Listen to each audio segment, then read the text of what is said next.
truth. These nuts.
All right, everybody, it is what episode is it? 77, 78, 100? I don't even remember. I think it's 77. So episode 77, Josh Ray Farm Artistic Freedom. You guys have been long anticipating this actual moment for a while since we had our guest. We'll introduce him here in a second.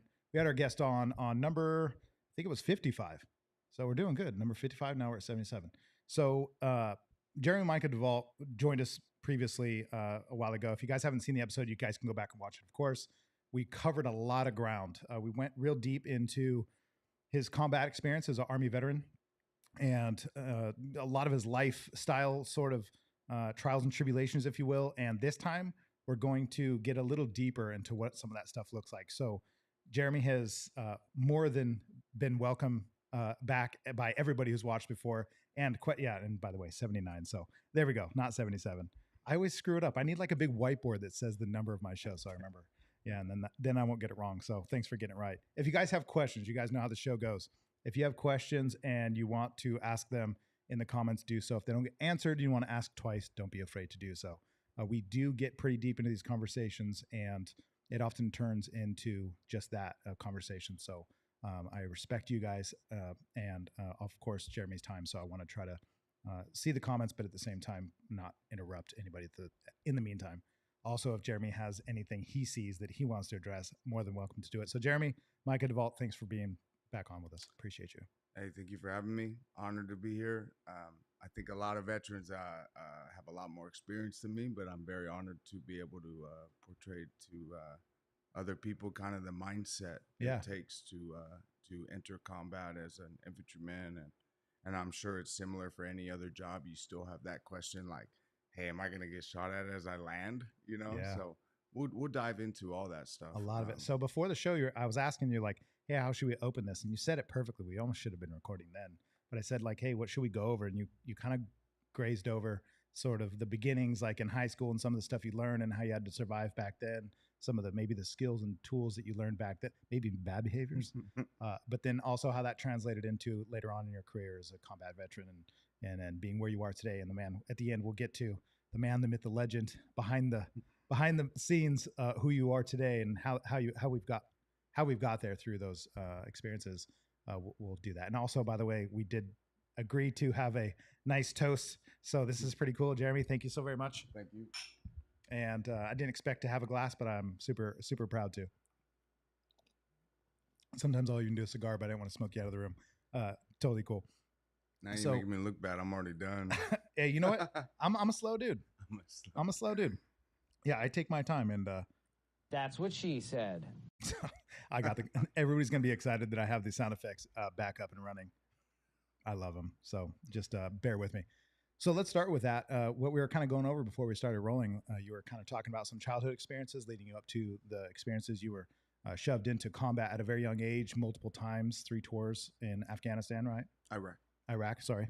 So going to Iraq 3 times by the age of 22 and having all those experiences. So let's do that. Let's go from the young Jeremy to the combat Jeremy and what that was like. And then we'll go into kind of a lot of the details on each one as the show progresses. So why don't we start there with the high school? Well, you told me you stole some kids' clothes.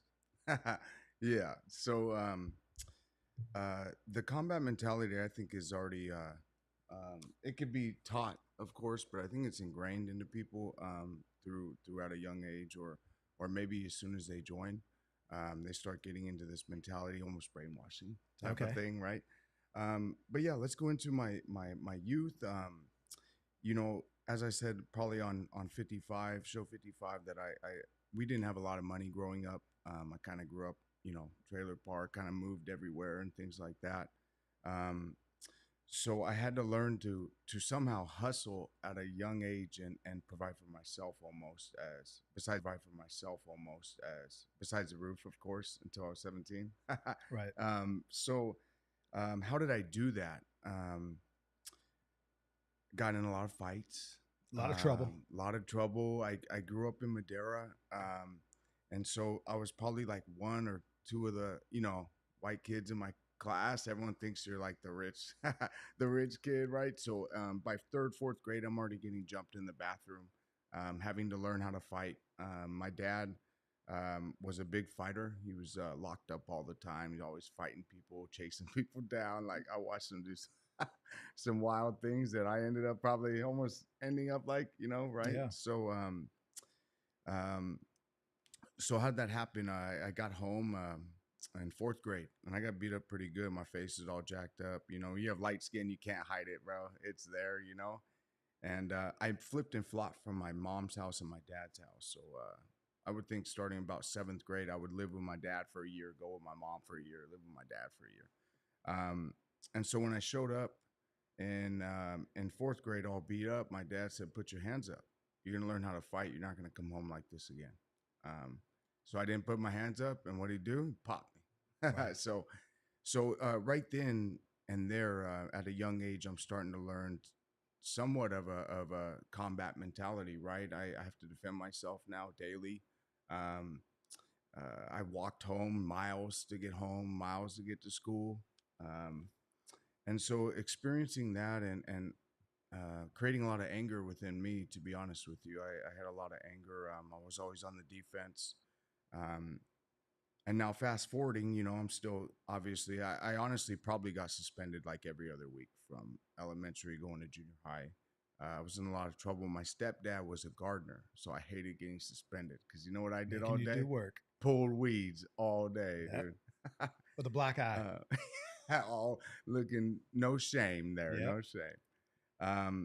And then, you know, I only got, I think, $1 a day for lunch. So, you know, back then you could probably buy like a pizza slice for $1, right? $1.25. I think I had to borrow a quarter from someone every day.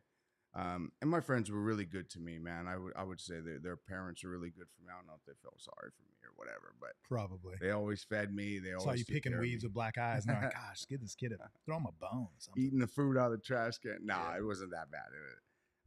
But you learned some of those lessons at a young age. That my question would be, and I'm sure a lot of people's questions watching, you think that was necessary? Did that help you? Did that? Because I kind of want to cover some of these, like was it helpful? Was it harmful? Because sometimes it's like in hindsight, it's easy to say, but back then, do you think that was something that was necessary? Was it helpful, especially leading up to your career in the military? Was that something that was a positive thing for you in the end?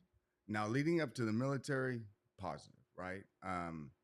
After the military, took a long time to change that. It took a long time to adapt, and of course, everyone can still get upset, right? I'm nobody perfect. I'm not anybody that wants to sit up here and lie. I can still get upset, right? Just like everybody else.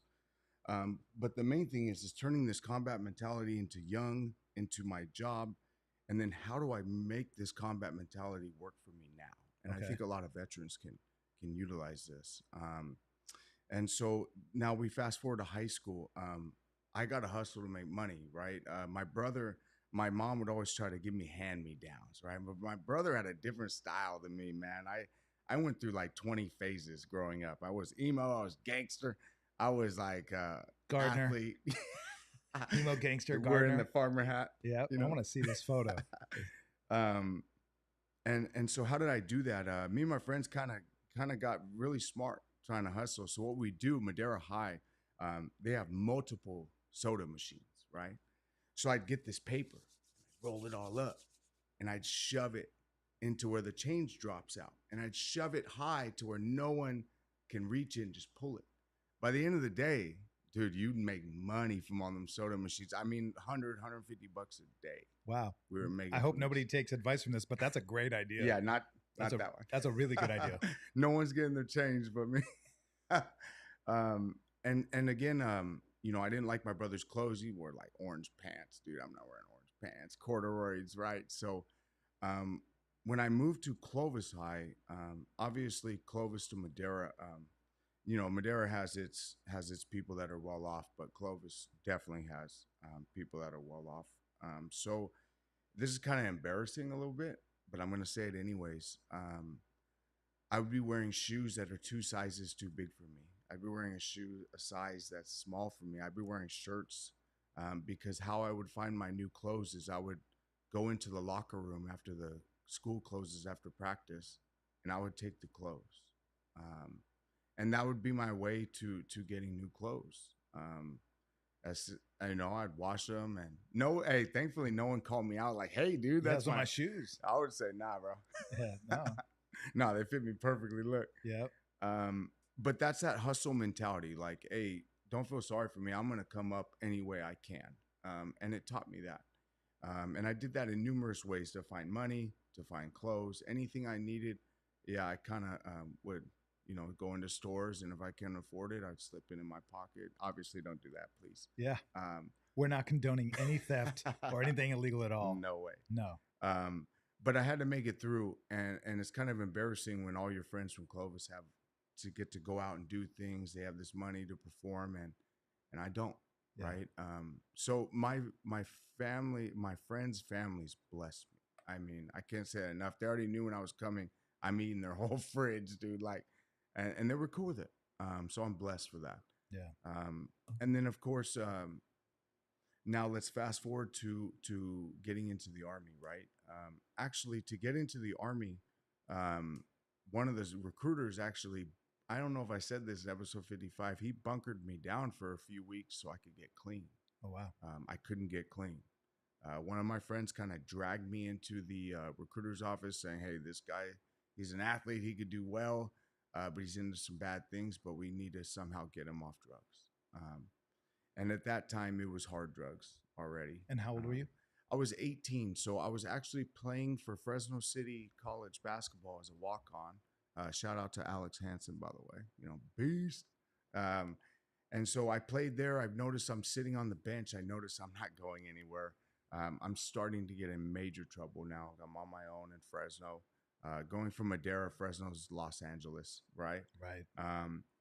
And so my buddy was worried for me, and he joined the Army. He said, "Hey, man, they're paying $20,000 to sign up." I said, "Where can I get that 20,000?" You know, well, the government at the time doesn't tell you. They take 30% of that right off the bat. Yeah. You know? So I got 13. We got Ms. Barkas on here saying Madera High ruined me too. LOL, JK. And of course, she's sending the American flag. Fuck yeah! I always promise them there's going to be a whole episode where they just send American flags, and I'm just going to play that sound effect back and forth for hours, and I'll just have my cigar and a whiskey. But so she's obviously went to Madera too. I just tattooed her today. So Barkas, thanks for being there, and thanks for being here. Thanks for joining us. So we got a fellow Madera hire. Hopefully, hopefully you didn't steal her clothes. Sometimes. Yeah. Sometimes you walk. Actually, believe it or not, I went through a phase of emo where I would wear There like you go. chick pants, dude, that Yeah. were super tight. You know, good thing I had chicken legs back Yeah. then. You know, but Right. Universal legs. A universal size. unisex Legs. He had the unisex build. He was super athletic. He was very unisex. What sport are we going to put him? Well, we're not exactly sure. Volleyball or football? No, I like Both. the crochet. The crochet stuff. Yeah, that's cool. The knitted. Yeah, so the guy bunkered me down. Actually, he's a really good friend of mine now. I helped him actually get his 100% from the VA. Okay. Just recently. So we're really good friends, but he bunkered me down for 3 weeks.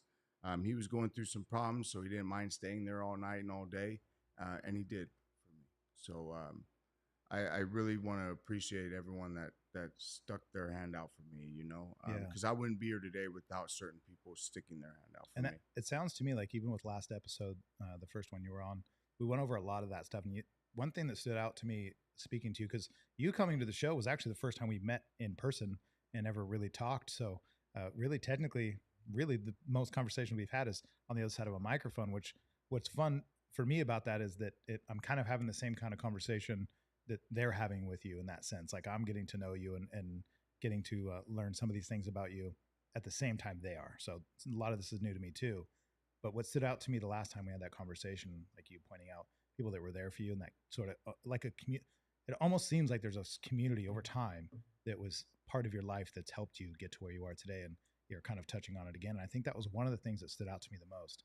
Like I know we can talk later on about the doctor who had helped you out once you got back from overseas and you're here in the regular civilian life and struggled there and how this guy just took you under his wing. And now you're talking about a coach, right? And other people that have been there for you in that way and how they're supportive, friends, families, right? Friends, parents that have helped you in that way.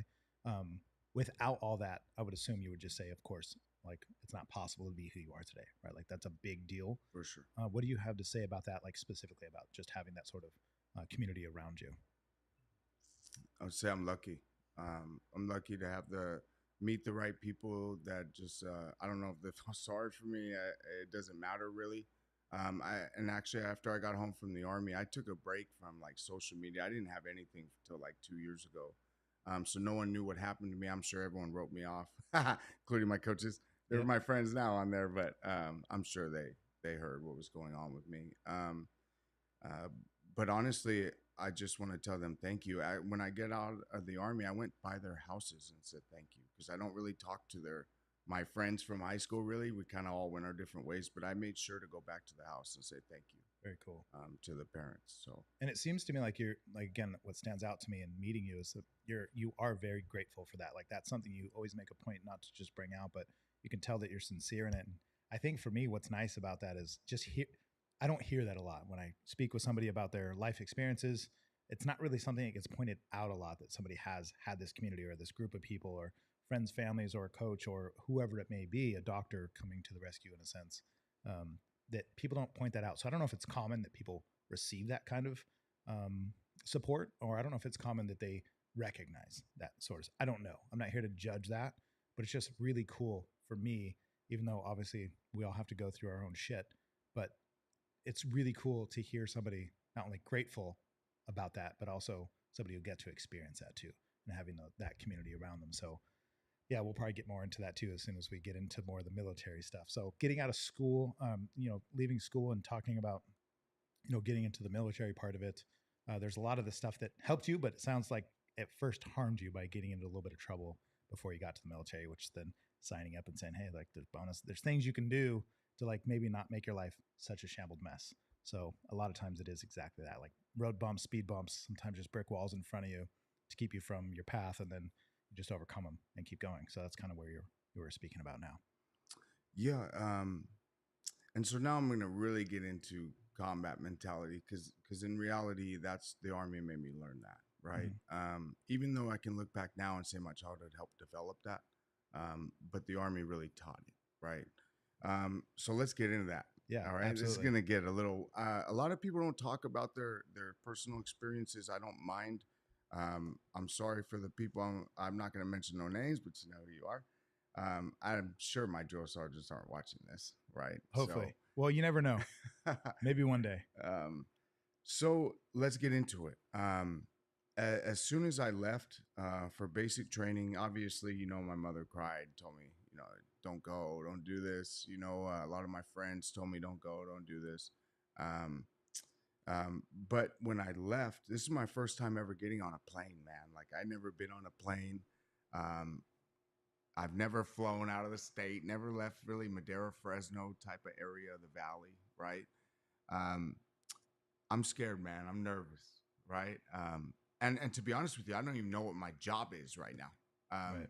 This is how I joined. I went into the recruiter office and I seen some cool dude with war paint on coming out of the water with the rifle up, right? And I'm like, hey, man, that's what I want to do. He's like, that's it? That's easy. He goes, I was that. And I'm like, okay, cool. Well, whatever. And, he has a Ranger tab. He has all these things that I didn't know what they were then. So he's clearly an infantryman. He had a combat infantry badge and everything. What that means is a combat infantry badge means you directly came into contact with the enemy and laid down fire. Right. And so when I'm on this bus, which I'm lost, okay? I'm lost going to these airports. I leave Fresno, which is a tiny airport that's doable to understand, right? Then I get to Dallas, right? One of the biggest airports, if not the biggest airport in the nation, right? It's kind of like an epicenter to go from the coast to coast, right? And so I don't see any drill sergeants there. They said, hey, at your final destination, a drill sergeant will be waiting for you. And I'm like, okay, whatever. They're like, you're going to recognize him with the hat, right? So I get to Georgia and I still lost. I'm a little kid. I'm still scared. Excuse me. And as soon as I get off the flight, there's the dude with the hat, right? And I swear he knew, he had a picture of me or something. And I'm walking out and I'm looking at him. He goes, that's you, huh? I'm like, yep, I'm here for you. Come with me. And they're kind of nice at this point. They're not like, do you mind what I say? They're not like not at all. dickheads yet, right? They're not assholes pretty much. So he's like, follow me. We're going to go to the USO. And please forgive me. I know there's a lot of soldiers listening. So if I'm wrong on like the USO or whatever, it's been a long time. Yeah. But I'm pretty sure we went to what's known as the USO. It's like this. I don't even know what it stands for, but the USO really is bomb, man. They're always there when we're always traveling. They give us water, food. I will always stop at a USO to get food or water everywhere I travel, right? They have video games, Xboxes, all that stuff. And so I see all these other retards like me that join the Army, right? We all kind of go together in Georgia, and we get on this bus. And it's probably 10 at night, 9 at night. So we all get in this bus. We're all crammed. We're all kind of nervous. No one's talking at all, dude. Dead silence. Right? And so the guy comes on the bus, the drill sergeant. All right, you fucking idiots. You joined the Army. You picked infantry. This is where we're going. You guys know your front lines. You're definitely going to the war. Dude, I was an athlete. I don't even know we're at war. Okay? Right. When I joined, and you guys call me dumb, whatever. I just didn't know anything about the military. My family's, gangster, druggies. Like, they're not anything to do with the military. Right. This is all a completely new thing to you. You just saw a cool dude in combat and thought, man, I'm going to go try that. They threw you in and now you're about to get a taste of it, or at least you're about to get woke up. Yeah. So we're on this bus ride. The bus ride had to have been like 2 hours, right? So everyone's kind of nappy. I can't nap. Turn that mic a little towards you. Yeah, there you go. Right there? Yeah. I can't nap, man. I'm nervous, dude. Yeah. I don't know what's going to happen. As soon as we get off the bus, there's the assholes. Right? As soon as we get off. Now, it's not as bad as what's known as a shark attack. The shark attack comes in about 3 weeks. So you go to this place that's worse than basic training called 30th AG. It's a processing in center. So as soon as you get in there, you sit up and line up on a bench. Now, I had hair down to here when I joined. Surfer kid. Emo was over?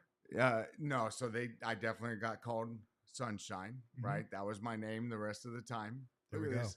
They're like, hey, you from California? And look at this retard right here. He's from California. Look at that hair. Where are you from? California. I knew it. Obviously, they're saying a lot more things with this. I'm going to kind of clean up the language a little bit. And so we're sitting there doing nothing for at least 5 hours. I mean, it's got to be like 2, 3 in the morning, and we're still sitting here trying not to fall asleep. If anybody is falling asleep, they're getting screamed, yelled at. They're doing push-ups. So I'm like, I'm scared, man. I'm 18. These guys are big guys. They're probably 30s. And they've been to combat, So I'm sitting there. All right, everyone get up. And we line up like cattle for like 7 to 10 days straight. We're getting boots, pants, all your equipment, all your gear. And this is where it kind of gets intense. I would say within 48 hours, I would honestly say about 10% of the people were attempting suicide, or they were screaming, "I'm going to kill myself. I don't want to do this anymore." Wow. Really intense. And if they didn't want to kill themselves before, Right. after they said that, they wanted to. Wow. They got treated like shit, man. So you said this is days in? Days in. I mean, we had to lose 25% of the people like that in the 3 weeks. Wow. And it even more dropped out when we got there, right? And this is my first shock of, like, you don't see that out in the civilian world. You don't see people banging their heads in the metal wall lockers until they're busted up, bleeding, and sent home. We even had, at this time, the military was don't ask, don't tell. It was so bad that people were saying they're gay, man. Right. I mean, it was bad. I would say in 30th AG, we had about 2 hanging suicide attempts. I don't remember anyone actually committing it. I know they would kind of corridor off the section and force us out. So I really can't say if someone did it or not. I would say there were attempts. They took everyone. Now, this is really embarrassing. You would think that someone that's having a mental health collapse would get some leniency. Nah, they embarrass them. It's sad. I look back now and it's really sad. In front of everybody, they go, "This is what happens if you guys are pussies and you want to kill yourself." Right. Take your boot shoelaces off. Give me your belt. Give me everything to where they can harm themselves with. And they're stripped from that. Now, these guys are staring at a wall for 20 hours out of the day, unable to move. They get fed 1 MRE a day. They get hosed down with the hose. I mean, it's completely... Just shame. It's completely bad. Right. And I'd be surprised if some of those guys didn't kill themselves after coming back. And this is only the beginning. Yeah. This is weeks in. And we're not even started boot camp yet. So what are you thinking at this point then with witnessing all this? There's got to be a lot of like, what the hell is this? Or is there a lot of, this is familiar, or is this is totally foreign and alien to you? Like why did you not end up there with your bootlaces and belt removed? Because of what they did to them. That's why I ended up there. I was scared. Don't get me wrong. I think there's so many jokes that we joke about, like, "Oh, if something's wrong, shoot me, right? Kill me, right?" But after a while, that start really having an effect on you. Yeah. And I'll get into that a little later. I would be lying to say if I didn't want to quit half Right. the time. But I was just too scared to end up like that. Yeah. And so then we start, right? Then they're like, "Okay, when your boot camp's coming, they count down the days, right?" And so now we're on the bus to go down into Fort Benning, a little further down into the base, into the barracks. It's daytime. I remember it being in the morning. I would say we probably got there about 10 a.m. As soon as we get there, now you have a ridiculous amount of gear on you. You're carrying 3 duffel bags, a rucksack, and a salt bag, and everything. You're like barely getting through here, right? Yeah. And so what I remember is I didn't see anybody else exiting the bus. My name starts with D, my last name, so I'm kind of in the front. I'm not paying attention to anybody else. I'm just grabbing my stuff. So as I enter to exit the bus, that's when I first get my taste of the boot to my back. So he kicks me off the bus. I slam in. Now there's a hill of grass right off the bus. I slam into the hill and about 5 drill sergeants. This is known as a shark attack, right? They removed this, I think, last year from being part of the interesting phase. And so I just remember 5 guys screaming, spitting on me, calling me everything in the book. I have my hair cut, thank God, by now. So some know I'm sunshine, some know I'm not that, right? Yeah. And I remember being so scared, trying to grab my bags, trying to man up and get back in line. Nah, they're kicking your bags. You can't get it. Come on, you retard. You can't get you. Obviously, they're saying significantly verbal abuse here. They're not just calling you a retard. Way worse than Okay, it's probably 20 times worse than that. You know, it's bad. And they did this to everybody. And so they say, sit on your duffel bag, don't move. Again, we're here for 4 or 5 hours, not moving. Like and you're in the sun, you know, you're burning up, you know, none of that poor me, cry me stuff, but it sucks. Yeah. Okay. And I would say at least 5 people did the same thing that those people were doing over there in 38th AG first night, man. Wow. It was bad. And you know, when you're at night in boot camp, they have what's called, now boot camp and infantry school are combined. So I have a 9, like, I think it's like a 6 or 7 month boot camp, dude. It's not even like basic training for 2 months and then you go to your duty job, right? So they send you to boot camp, then they'll send you to either another base or on the same base for your job training. Well, infantry's boot camp, right? Everything you get taught in boot camp, to fire a weapon, to clear rooms, to do all this, well, that's our job. So we're with the same drill sergeants for an extended amount of time. Yeah. And would you let your kids join? That's interesting because you got daughters. So that was a question coming in from YouTube. Great question. Let's get into this. Yeah. Okay. I have daughters. I would not want them to join due to the fact that, I'll be honest with you, women get treated like shit in the military. The men treat them horribly. Everyone treats them bad, man. I can't even explain it. It's really bad. And if they were going to join, I'd force them Air Force, but that doesn't stop the sexual harassment. Sure. That doesn't stop them getting treated horribly. And I know this. So I would be sad if they joined, to be honest. I would support them. But it's a whole nother reality for women compared to men joining. Especially you would say like Marines or Army, something like that. For sure. Just stay away. For sure. A lot of them join, you know, even the Navy though is really bad. I mean, you got to think they're on a ship. They're outnumbered 10-1. It's bad. Yeah. I would want my daughters with no part. I already told them they get benefits because of me. They don't need to serve. Sure. You know? Is there a part of you that's like the father in you and other than just the gentleman in you, but like the father in you that's like the protector, like, because even with my kids, my boy and my daughter, like both, I think like it's not that I wouldn't be supportive, but man, I'd rather you just hang out with me and stay here. Like, I want to pay your bills. Yeah. Like just stay, just don't go anywhere. But at the same time, I'm always torn with it because there's other things that come into play that you have to weigh out too. But it's kind of a protective thing. So I wonder if it's a lot that too, not just knowing what it's like for a female in there, but also something that, you know, is, for you as a father, that's like, no, I don't want my kids going in there. I wouldn't want them. No.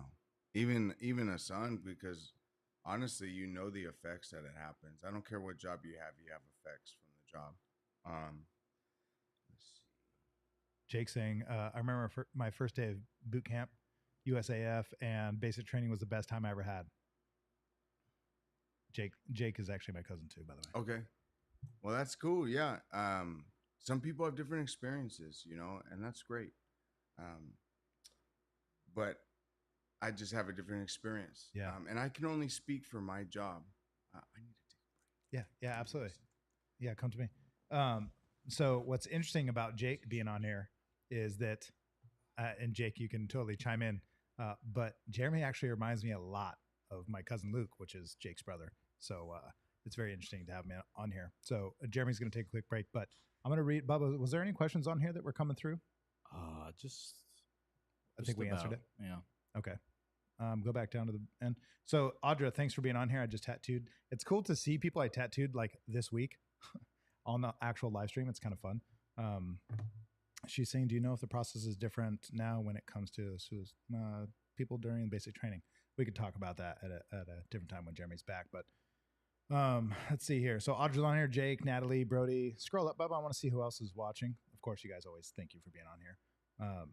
Keep going. Of course, Barkus hopefully still with us. Rochelle, sis, what's up? Thanks for being on here. I hope the echo's not coming through.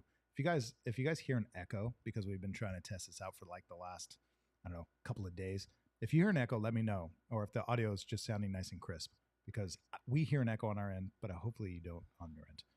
Looks like we got Jordan on here. Jordan, thanks for joining us. Who else we got on here? Of course, Natalie. Of course, Natalie's on here. She's an OG. Let's see who else. Jake said, "Can you turn up the volume, Bubba? Did you already handle that?" Yeah. Okay, so that shouldn't be a big deal. I'll put it closer to me. Yeah, it's probably just a proximity thing. And Audra's saying no echo. Good. So it must just be on our end. So that's awesome. Natalie's saying women don't belong in the military, my opinion. So Natalie's a very sort of old school morals and values type person. But what do you think about that? Because I'm sure you've heard this before, or have had this conversation. As a person who's been in the military, what do you think about that? I think they totally belong in the military.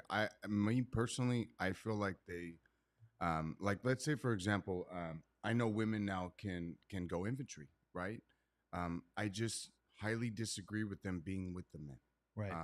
Numerous reasons. I think they should have their own companies to perform as infantry, or I know some jobs have to be intermingled, but I think on certain jobs where there's no watching, there's no cameras, you're asking for problems. Right. And so I think women having their own infantry companies would be awesome. I mean, I'd be scared to see women coming after me, dude. I'd be like, what?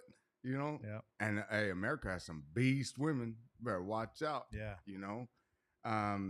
So I think they should. I just feel like the military needs to come to grips with what happens to these women. Like, you know, I help obviously a lot of women with disability claims, and I help them write their statements of what they went through. And it's really tragic, man. It's sad. It's interesting. So if you guys don't know, and you didn't watch last episode, just to kind of debrief you a little with Jeremy's position, his company, Blue Cord, you started this a few years ago, and it's been taken off like wildfire for you. We'll get into that a little bit later. But if you guys are just jumping on and didn't know, his services are VA services where he helps get you the benefits and the support you need.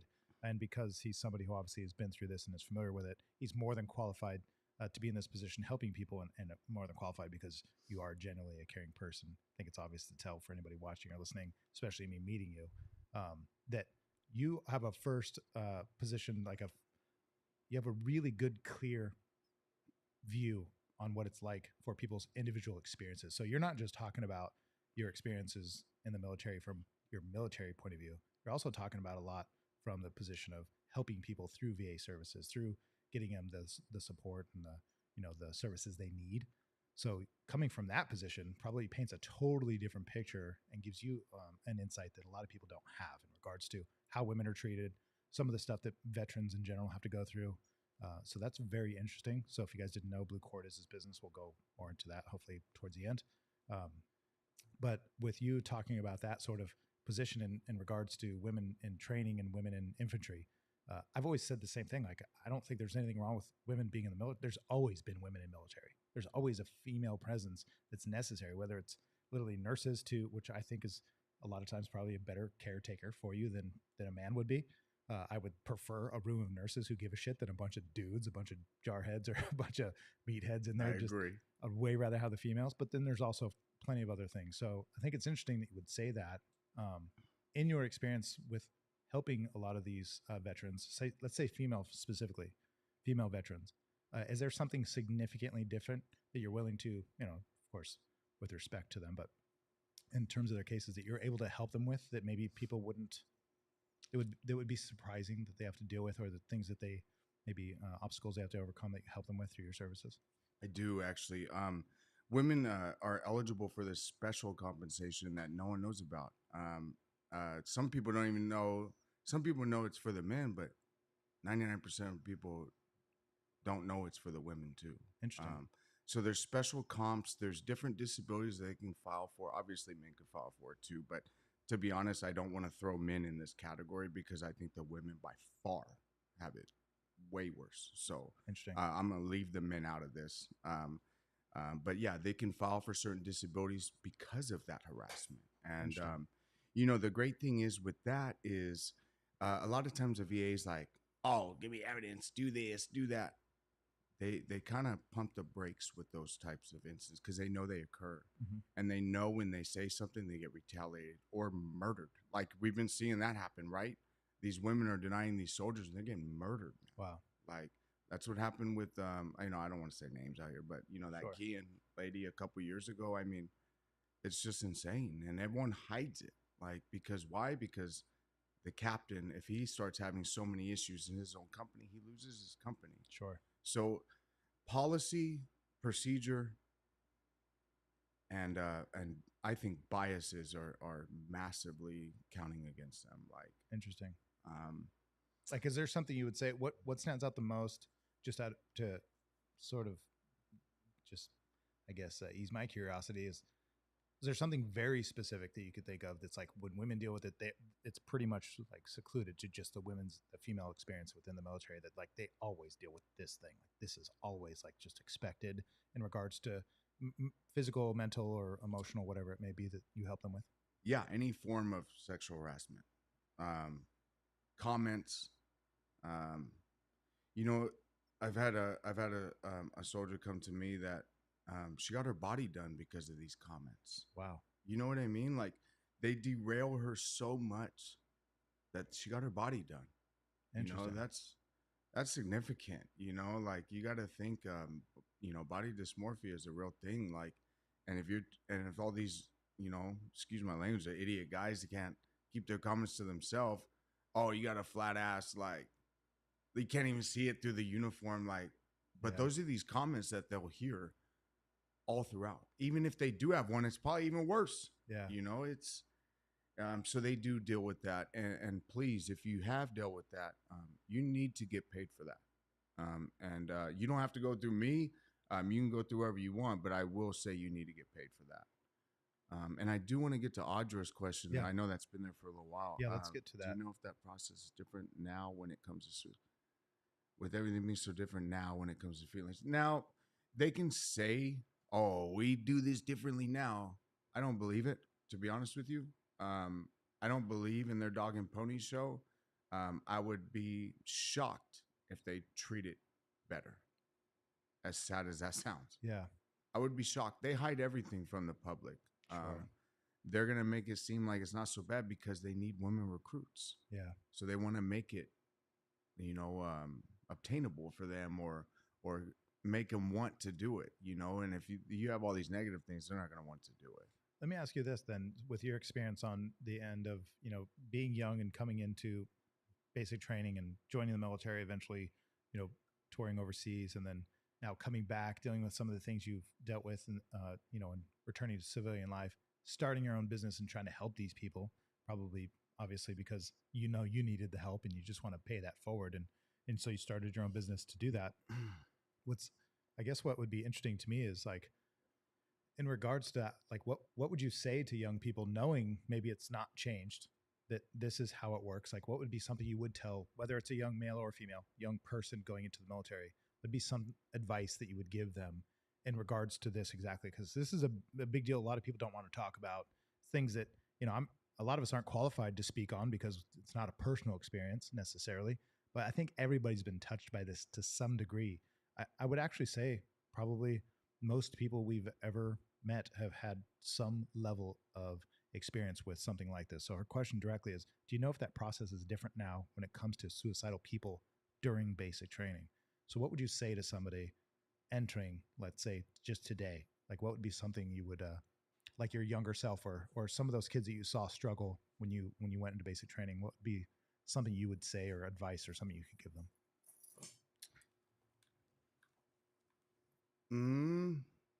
Try to stay off the radar as much as possible. Ignore the comments.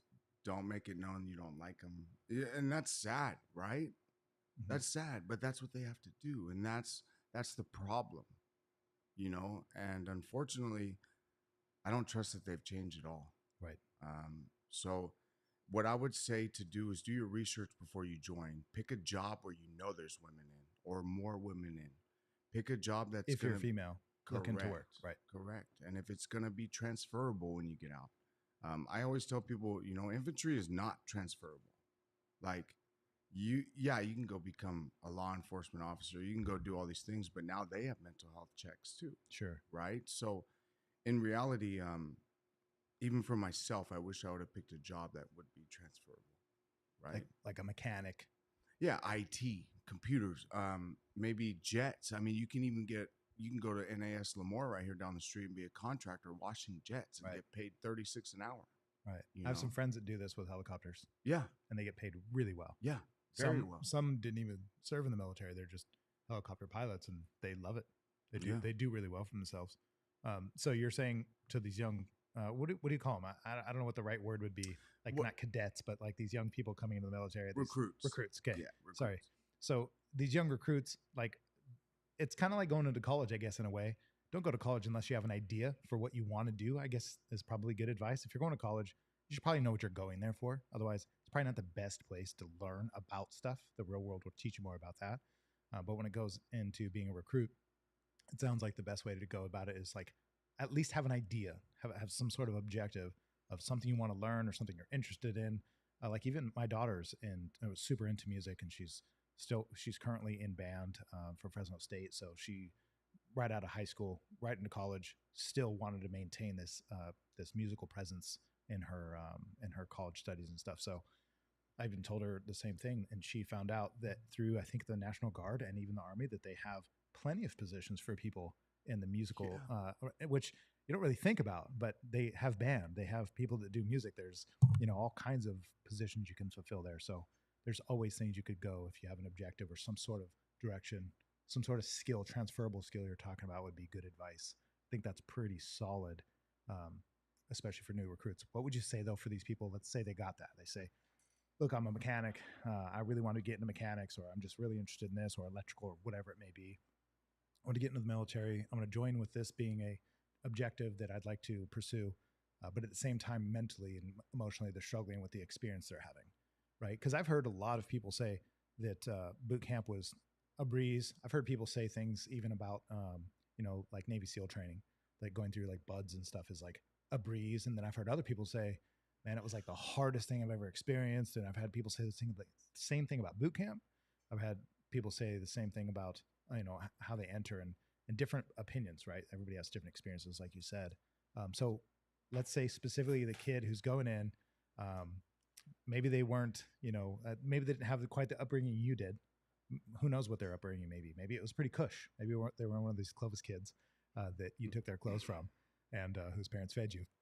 Not underwear. I wouldn't take no underwear. No women's underwear. You didn't steal their underwear in the locker room. So let's get this kid. Let's get specific. There's a Clovis kid going in, going as a recruit. He has an objective. Say he wants to be a mechanic, but then he gets thrown into it, and he's never been talked to like this before, right? This young guy's never, or girl, has never experienced an environment like this. What could they do mentally? Like you were saying, stay out of the limelight. Like definitely don't be the nail that sticks out, right? The nail that sticks out gets pounded. So don't do that. But is there something you could say like mentally or emotionally that they could hold on to that's like, I don't know, I would just imagine there'd be something like, hey, this passes, like this too shall pass kind of thing. Like, is there something you could divulge on regarding that? Yeah, you got to believe in yourself. No one else is going to push you. I think in the military, I think I wouldn't have been able to push myself as far if it wasn't for the people I was with, because I'm sorry, no one's going to be able to push themselves as far as we went without your buddies there, or without brothers or sisters there that you serve with. So I think that's a vital part of that, is having that camaraderie. Right.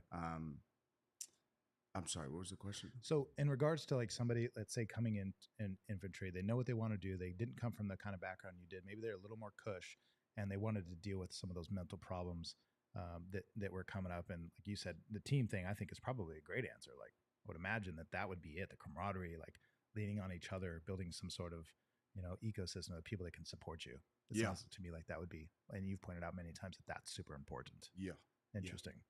Yeah. And I know I've seen, I can't remember her name on there. Was there a question about that came in? Yeah. So she, right there, Brody, they have to break you to, yeah. And we'll get into that part. I just want to highlight the parts that, that people don't talk about. Sure. Everyone, I'm not saying it's not necessary. I'm just saying it's not right. Yeah. So Brody J saying they have to break you to make you into a savage to do things that need to be done, ? So So we can get into that. Without a doubt. Yeah, we're just in basic. And even Jake was saying earlier, his comment was that boot camp was his favorite part, but he's also saying I wasn't infantry. So his experience is different. Yeah. Yeah. Totally and that's different. okay. And the Air Force gets great food. Right. So I love that. There you go. And I'm not a hater on anyone's service. I appreciate any job. Like cook, everyone needs to eat, everyone needs to be supplied. You got to think of a base like its own city. It's got its mail clerks. All parts. Yeah. Admin guys. It has everything, and everyone plays a role to complete that city, if you will. But yeah, we'll definitely get into that of it is necessary. Like what it I takes. believe it's necessary. Now I just don't know how these infantry guys are going to do it with stress cards now. Dude, the enemy's not going to give you a stress card. They're gonna cut your head off. These guys that we're fighting, guys, want to cut our heads off. Sure. They don't want anything else. So let's jump the gun a little bit and get into that, like in regards to your combat experience, right? Like because a lot of this is the details of what got you and even started in the military. And I kind of see this picture of this blonde kid, Sunshine, that gets thrown into this military situation because you saw it as an opportunity, had no idea what you were getting into, no real family experience or like history. Like you definitely weren't sophisticated in knowing what you were getting yourself into. But then how do you get from that kid, let's say, to the combat ready guy? So like to her question, like what gets you combat ready? That obviously there's things necessary. I've heard a lot of military people say, for example, they teach you how to be combat ready, but they don't teach you how to be back to civilian life ready. So again, we'll go into some of those things. Right. But let's start with that, like combat, because I promised everybody tonight would be the mindset of a warrior, right? Like where does this all come from? So here we go, right? And I'm gonna go back to boot camp real quick because you got to think that this is preparation for infantry. So let's talk about that. Let's talk about before we ate every meal, we would scream at the top of our lungs, one shot, one kill we will. Every meal, you scream that at the top of your lungs. That starts having effect, right? That starts getting you to the point that life is really nothing. Your job is to kill people. There's no other way to put it. And they would make us have Muslim music on the ranges. Why are they doing that? Right. And so then our targets are Bin Laden that we're shooting. So it's getting you to believe, making men believe that don't believe in themselves. Right. And I think that's vital. Like when they go, let me hear your war cry. Right. That's a real thing, man. We did that every day till our throats went out. We really wouldn't even be able to talk after screaming so much. So that gets you ready. Hey, you're rushing the enemy. I want you to scream all the way until you stab the enemy. And we have our bayonets and we're stabbing things so everything we do is for killing purposes. Now, are you going to do that? Maybe not. Maybe you will, but it's there to prepare you. So I would think infantry school got me prepared to run through a brick wall. I felt like I was unstoppable. And that's what they want. How long did that take for you? I think, let me look that up. How long is infantry school in the Army?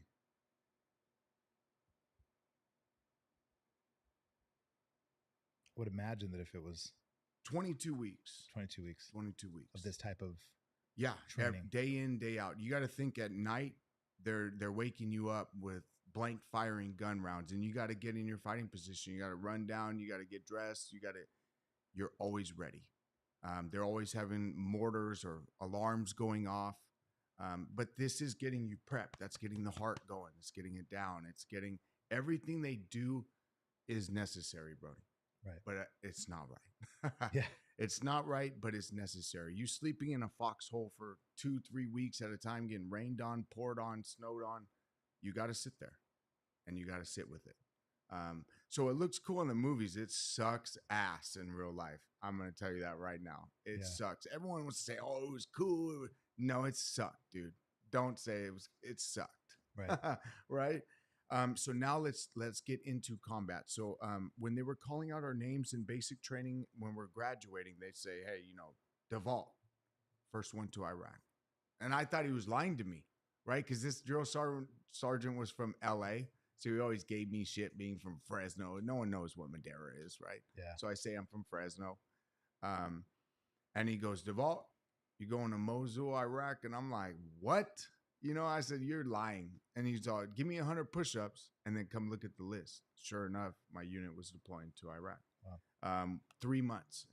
So I got home. Immediately, we went out to Fort McCoy in Wisconsin, freezing. I'm from California, dude. Wisconsin's a whole nother beast. Dude, that cold is ridiculous. And so we got pre-mobilization training for 3 months, and then we deployed to Iraq. I think we left August 16th of 08 and returned August 28th of 09.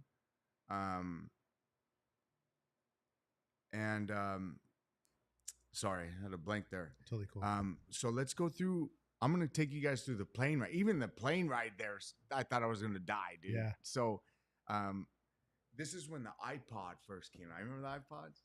You remember the iPods? Yep. I never had one, but I remember them. Yeah. So I was listening to my iPod, wasn't paying attention.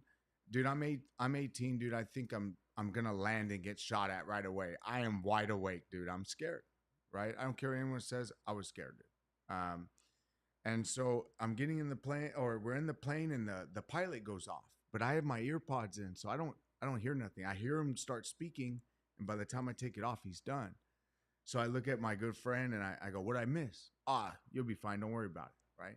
Well, what I missed is them calling out, we're going to combat dive into Iraq. So prepare yourself, right? I don't like planes at all. And ever since then, I've never wanted to get in a plane again. Dude, the plane goes straight down, so a heat rocket can't seek onto you, you know? So all of a sudden, the plane dips. And I'm looking around, dude. I thought I was gonna die. I screamed that. I was like, I'm gonna die before I get to Iraq. They all start laughing at me. You know, they're like, "Oh, you're good, bro. This is part of it." And so from there, I'm scared every second, right? But your fear keeps you alive, man. Like if you get complacent, you're probably gonna get killed. Yeah. You gotta be fearful. You gotta be scared because that's what keeps you alive. So if you're fearless, it'd probably not serve you well. It would be a negative thing. Yeah, or you're straight war crazy, doing stupid, running out on someone's when you're getting shot at massively. You can't run, man, out to them. Like you can, but good luck. Yeah. But these guys will do that, you know. And we need people like that. Don't get me wrong, but there's something wrong at that point, you know. He doesn't care about his life no more. There's something wrong. Sure. Right. So I was super combat ready, but I was super scared. And let's get through some of these missions, right? So we had a lot of missions. I think including the contracting, I probably did over 500-600 missions. Missions differ. You know, in the Army, that tour, we probably operated 100-150 missions. I think every other day we were out. So if we were out 380 days, you know, we probably ran about 150 missions, 180 missions, something like that. And during those missions, let's talk about leaving the gate, man. Okay. So I was a gunner and a driver. So when the gunner gets tired or the driver gets tired, you switch out. And the sergeant is the truck commander. So he's called a TC, right? He has the computer screen. Now we have a computer screen in our vehicles where we can chat with everybody, or we can make pinpoints on the map. We can do a lot with that thing, right? So they're operating that, doing the radio, and the driver's driving and the gunner's gunning.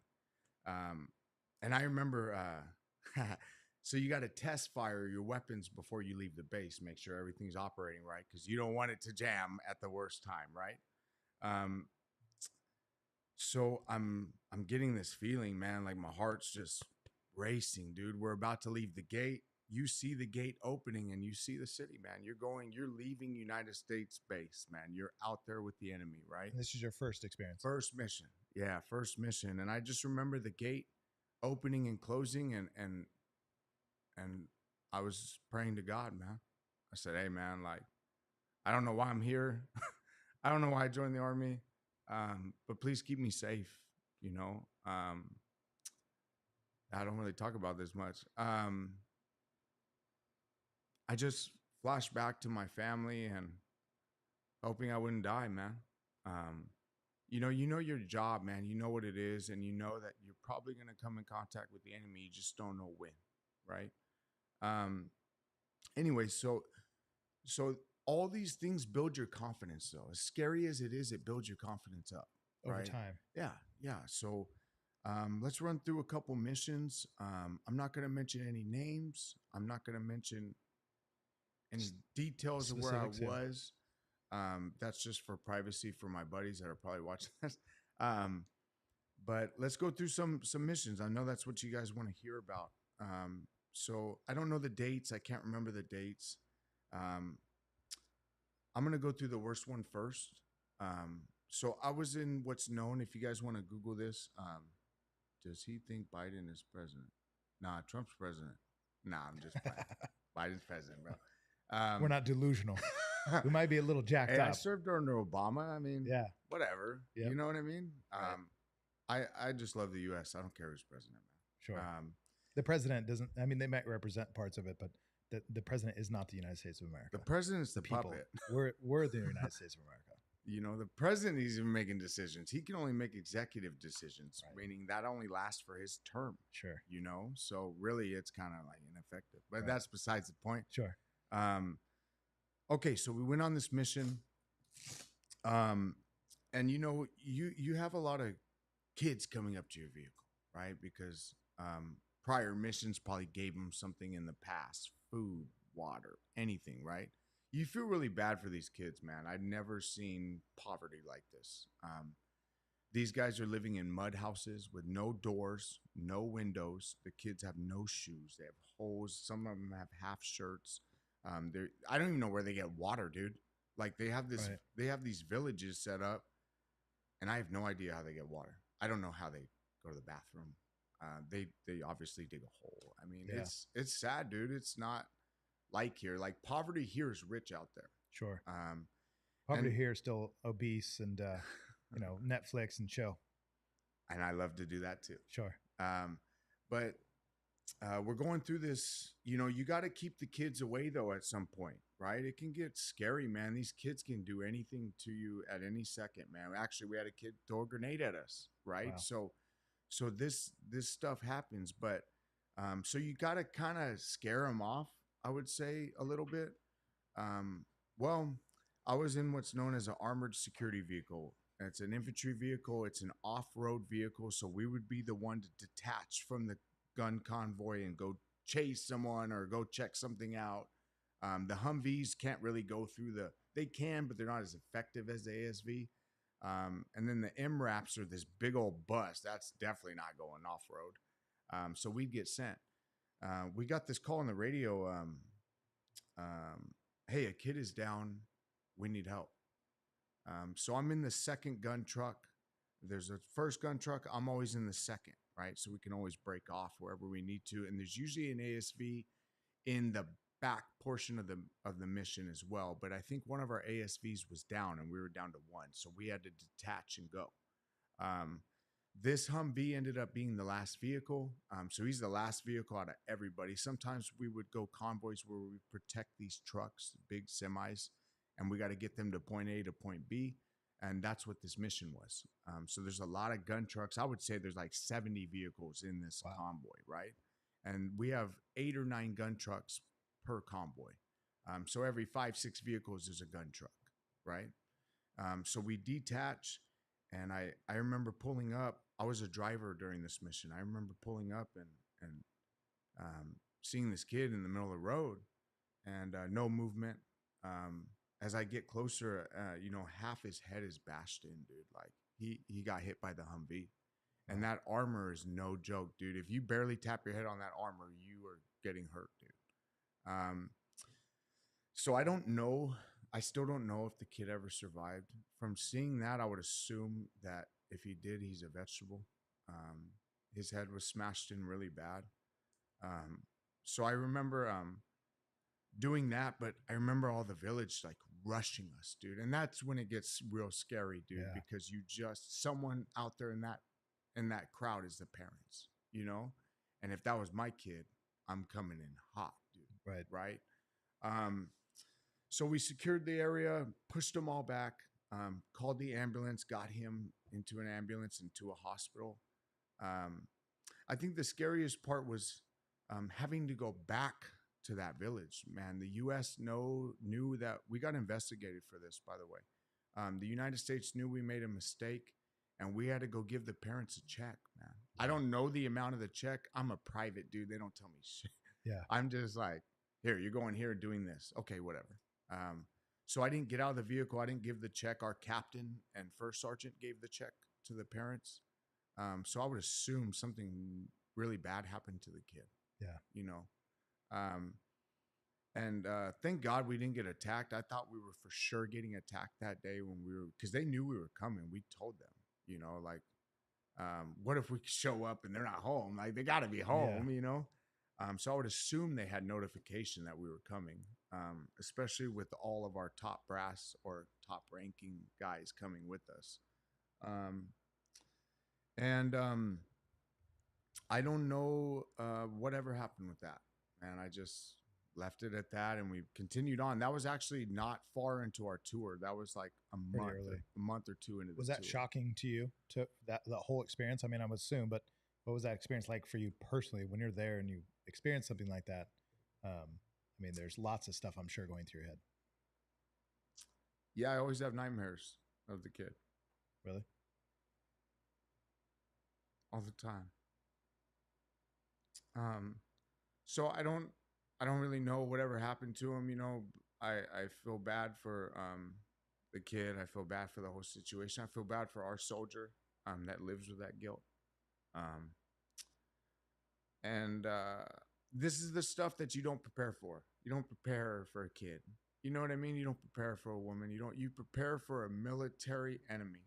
We're not fighting military, man. We're fighting civilians. We don't know who our enemy is. So that's what I think makes it so difficult I mean, other wars are bad too, don't get me wrong, but when you get back home, what do you see? Civilians, man. Right. So when you're going into large crowds, getting surrounded, it's no difference from over there. It's all civilians, you know? And there's nothing that's going to be in basic training or boot camp. I'm assuming there's not like much to prepare you for those types of experiences at all. We prepare for it, but you just don't see it. Yeah. You know, and when you see it, it's something different. Now, no one even, I mean, I'm sure all my guys don't even know I think about this. And I know some are watching. You know, I'm sure this is the first time they've even talked about it or heard it since then, you know. But those are obviously the negative parts of the war. I mean, there's good parts too. There's not just negative parts, you know. There's that character build that does happen. But I want to get through all the negative first. Then we can get into this mindset of turning it from negative to positive. Okay, so we'll talk about a couple more of your combat experiences in regards to that. Okay. Let's give everybody, and I'm going to give you and Evan a quick break, just a few minutes. We'll do a quick intermission. Bubba, you ready for that? And then we will come back. So we appreciate all you guys being on here, of course. I see a lot of viewers and a lot of people, you know, joining us tonight. So I want to see more of the thumbs up while we're on a break. And if you guys have comments, again, you can ask your questions. We'll be sure to get to them. When we get through a little bit more of this experience with Jeremy, which I'm very grateful and thankful for you to share this with us. I appreciate it a lot. I know everybody watching does too. Hurry though, it's 8:40.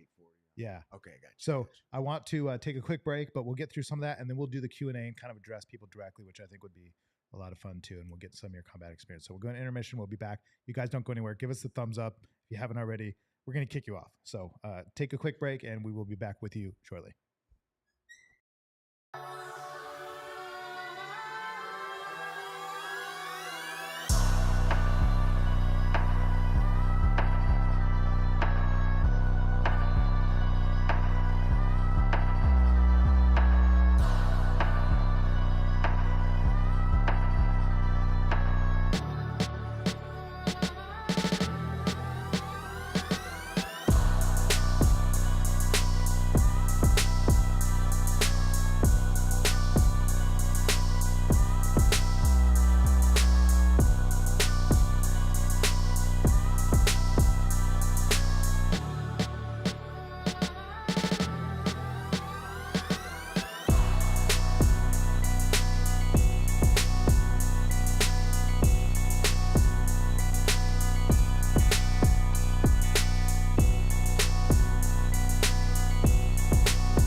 We're going to go to ATEM. There we go. All right.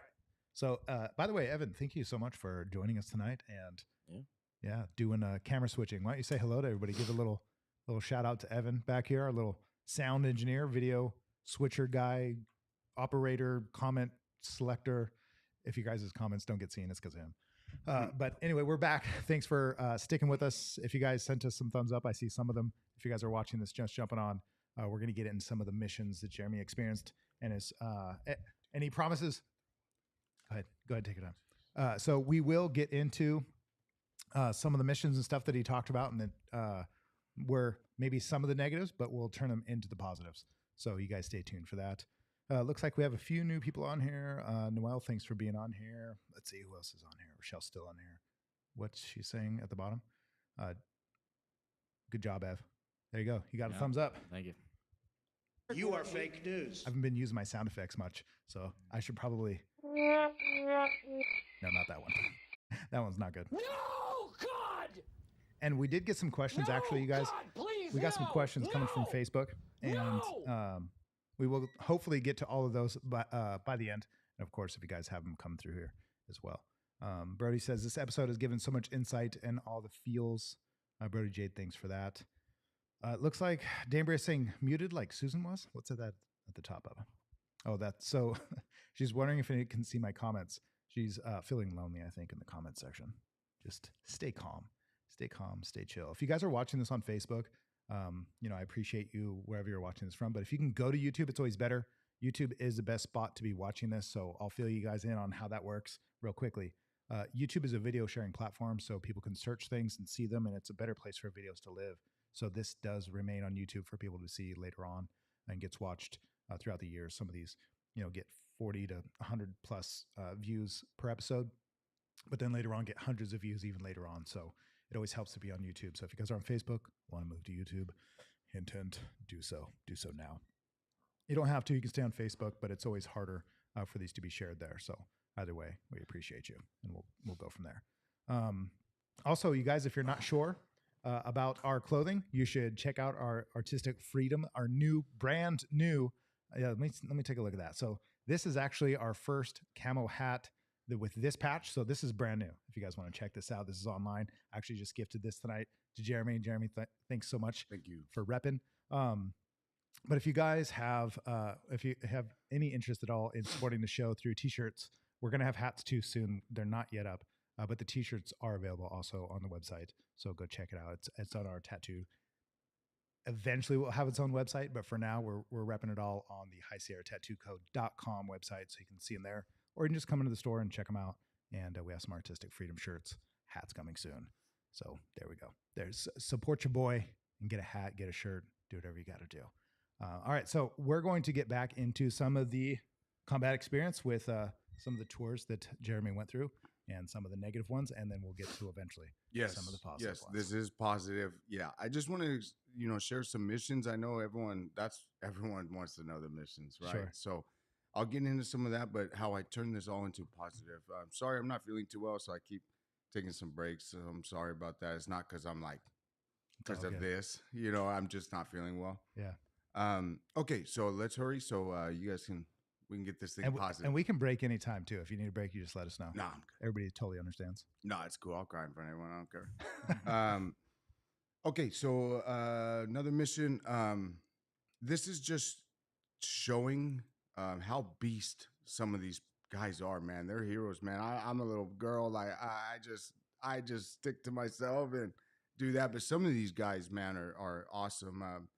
I won't mention his name, but I seen this individual get hit with a bomb, and he came on the radio, said, "I'm good, guys. Let's keep pushing." Like, who does that? Yeah.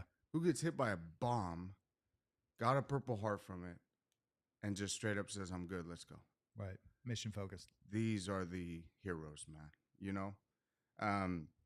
So real quick, just want to talk about that. I want to give a shout out to him. One of the best leaders I've ever had in my life. Regardless, military or not, this guy, man, was on it, dude. Combat on it, man. Really good leader. I think our platoon was really good because of him. And then I'll talk about one more mission. I think this mission is what changed it all for me. I was a contractor at this time, and when I got home, the Army had to give me a 1-year financial hardship leave to go to a contractor. So I was still in the Army, but I was on leave. So technically, I wasn't for 1 year. Kind of weird, I know. Yeah. But then what happened is I got a call, and so in the contracting team in Baghdad, I was a quick reaction force team leader. So I had a team leader that was British, and I was assistant team leader, and we ran a 30-man team. As a 22-year-old, this is shocking to me to show up and running a 30-man team. I'm used to being run by a leader, right? Now I find myself leading 30 other guys at a young age, but these guys, the company saved money by buying and paying Ugandans, right? You could pay a Ugandan citizen $800 a month. They're paying us 10 G's a month. Big difference. Yeah. So they pay the British and the American guys, and then the rest of the team gets filled by African citizens. By the way, any other person on the contracting team, I want to say that you guys are ridiculous for treating these people the way you treated them. My team loved me because I treated them like human beings. Some of these guys, I can see why some people don't like Americans. Right. They treated them so bad, dude. It was shocking to me to see that someone like these guys are supposed to have your back. They have bullets, guys. Like they could shoot you. Why are you talking to them like that? Anyways, Crazy. I won't get into that part. But showing some love for him. For sure, man. Steven out of Uganda, I know you're not listening, but I love you, bro. So I got a call one day. Now, we had hundreds of missions. We responded to any type of enemy infiltration, attack, or responding to attack locations around the base. So the Army gave up all combative actions and gave it over to contractors. This is 2010, 2011 now. And so I got a call from we had 2 gun trucks per team. One gun truck was not with us at this time, and another, we were out eating. I got a call from the radio saying, hey, I won't say his name, but he's down. And that's all I heard on the radio. So I called back to tell the Ugandan, like, what do you mean he's down, bro? Is it friendly or is it enemy? I don't know. And I'm like, okay, so where you at? So I smash over there. And this guy was a good leader to me. He helped me, actually got me into bodybuilding and everything, man. He taught me how to lift weights. Well, I responded and he was shot, man. And I tried to treat the wound. I tried to take him. The closest hospital to us was an Army hospital, but the Army won't help contractors. But he wasn't going to make it, man. So I had to take him to the Army hospital. He got denied services, man. That's rough. So I quit the contracting company 8 days before 12 months, which means I got a $10,000 tax bill when I got home. Because if you serve 12 months as a contractor, it's tax free. Okay. Well, I quit 8 days before. So I don't know. Again, this is like you just leave and you don't know what happens to anybody, dude. So I quit. I went to the Army and I said, hey, man, guys, I'm done. I can't do this no more. And my captain was really cool. He gave me an honorable discharge, man. I got out probably a year earlier than I was supposed to. Okay. So he blessed me. But I say all these combat stuff to let you guys know that it is necessary what they put us through and all the training and everything, because the negative parts are really bad. But how did I turn this into a positive? Let's talk about that. Yeah, let's go there. Obviously, for a few years, it wasn't a positive thing. It as a young person like that, it completely warped my mind. It took a hold of me. I couldn't even function. Guys, on 4th of July, I was sitting in the back of my truck in a fetal position. You know, You're back home. Yeah. Just life completely fell apart. Yep. Lost everything. My kid was ripped from me by police. I had a lot of police responses to me. I was doing hard things I shouldn't be doing. I just couldn't come to grips with everything. And I was running from it is what I was doing until I met that doctor. Yeah. Right. But now what do I do now is I feel like I do the same thing, man, because veterans get so beat down by the VA and turned off by the VA because they've been denied for 20 years because they don't know the process. So when they get to me, I still have to make men believe when they don't believe. Wow. And I love that. Or women, right? Men or women. Right. But I really love that aspect to building these guys back up. And it seems like when people get out of the service, they lose all the good aspects the military taught you, the discipline, the mental. I mean, you got to have a strong mind to do stuff like that. I don't care what anyone says. Eventually, your mind does deteriorate after things you see time and time again. But you got to get healed, man. You got to talk about them. Like, dude, 8 years ago, I would never even talk to a single person. Ask my wife. I never talked at all. I would just sit there and listen. Yeah. And now I won't shut up. Well, I think it's a blessing, so we appreciate it. No, yeah. I know cool, it's a man. blessing. So. I'm just glad to turn this into, so this is what I felt as my daughter's getting taken from me, and I ended up being homeless right after that, is some kid threw a milkshake at me, man, you know, when I was homeless. And I said, did I really go through all that to become homeless, to become on drugs, and get a 16-year-old to throw a milkshake at me, knowing that guy has no clue who he just threw a milkshake at, you know? And if I would have caught that kid, if I would have caught you, bro.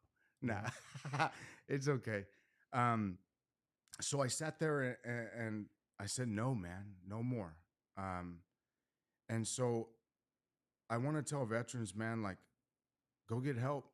You got to talk about it. You can't run from this thing. If you can control this, you're unstoppable, man. And you know, 8 years ago, I was where I was, and here I am today. I'm not saying I'm unstoppable. I'm just saying I am unstoppable, right?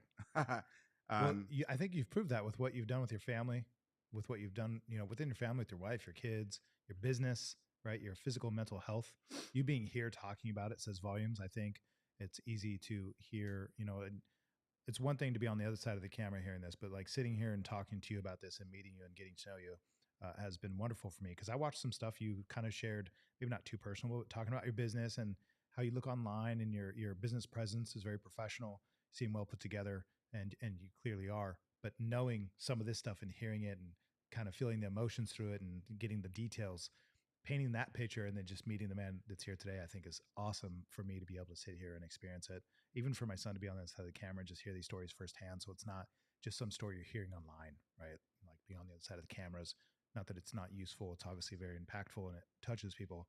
But for us to be sitting here and experiencing this with you does mean more to me than I can express for me and for my kid, because it's a real life account of what people go through, what humans go through, what from both, whether it's a kid on the other side of the milkshake or you in the back of the truck. It takes us all to make this all go around, and the experiences a lot of times people don't want to share. So I not only commend you, but appreciate you and thank you for sharing those experiences, because I think they're I think it's just obvious, right, that they're real and they're human. So I thank you for that. But you're obviously successful now, and I would say that I'm going to say that you're a successful man because you're physically, emotionally, mentally healthy. You have a healthy family. You have a beautiful family, right? You have this great business that's going good and helping others. You've taken those negatives and turned it into the positives. So let's talk about those positives now, and like, what does that look like now for you in your life? Yeah. So the one thing I took away from the military was caring for people, man. Now I care for people in a different way, but in reality, is in infantry, you gotta care for each other, because you know, when you're sleeping in the foxhole next to each other, freezing, you got to take care of each other. Yeah. And so what I wanted to do is, honestly, I wanted to change the whole veteran benefit outlook. So when I'm starting to build up now, I obviously, me and my wife didn't just have this like this. We struggled for years. You know, we struggled for a while. Now she's doing great in her career. She's killing it, man. And I would say I'm kind of trying to keep up. Yeah. So you got to take that away, and you have to understand that when you care for people and you give back, what can happen to you. And I learned that through public service, not even just military. You know, I worked for a lot of governmental agencies, and I noticed that everyone would want to come to me because everyone else would not care. They don't care. You can feel that as a person. When you walk into somewhere and you're trying to get something accomplished and someone needs to help you, you can feel if they care or not. Sure. And I wanted to change the aspect because I know what I went through and I know how it affected me. So I wanted to portray that it doesn't have to affect you negatively. Like, I still have nightmares every night. I still don't sleep every night. But what do I do is I turn that nightmare into going to the gym, man. I get it out positively instead of negatively, like self-medicating. And it takes practice. It doesn't just happen overnight. I would say I've been hammering it hard for my life for about 8 years now, nonstop, man. I got my bachelor's, got my master's, and that's all from the VA guys. The veterans guys, yes, the VA is difficult to get in, but once you're in, man, that will change your life. And so I just took advantage of everything. And so from what my experiences of going through that negative stuff, I think is super positive for me. I look at my kid being taken from me and I look at it great. That was the best thing that could ever happen to me.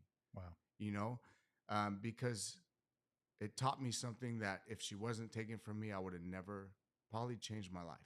Right. I would have never, you know, all my friends back home they wrote me off, man. Everyone wrote me off. I was done for. And I used that for motivation. I didn't use it for negative. My family wrote me off. I still don't even talk to my family, you know, but I know that every day just teaching veterans how to operate is not making me successful. It's making them successful, but I'm in return getting blessed as well. Yeah. And so the warrior mindset, of the combat mindset of, okay, if you can get yourself to the mission and through the gate, you can get yourself to school, you can get yourself to work, you can get yourself to your family, right? And here's another thing with the families, they have such a vital role for us, but if you don't allow them to do their role, you're missing the point.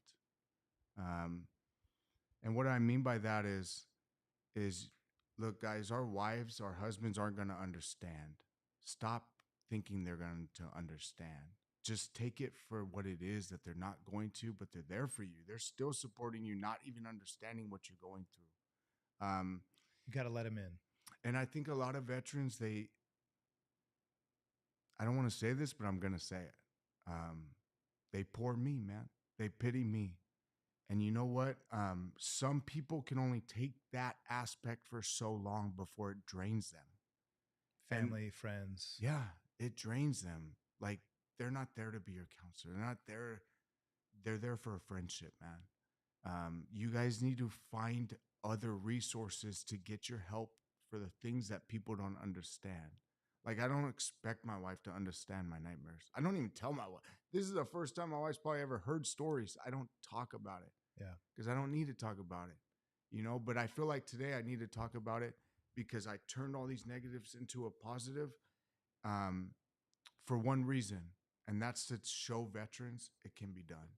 That's to show veterans you don't have to be angry for 40, 50 years and then die, you know, and I'm sorry. I know the Vietnam guys got totally screwed by the population too, but I don't want to end up like that.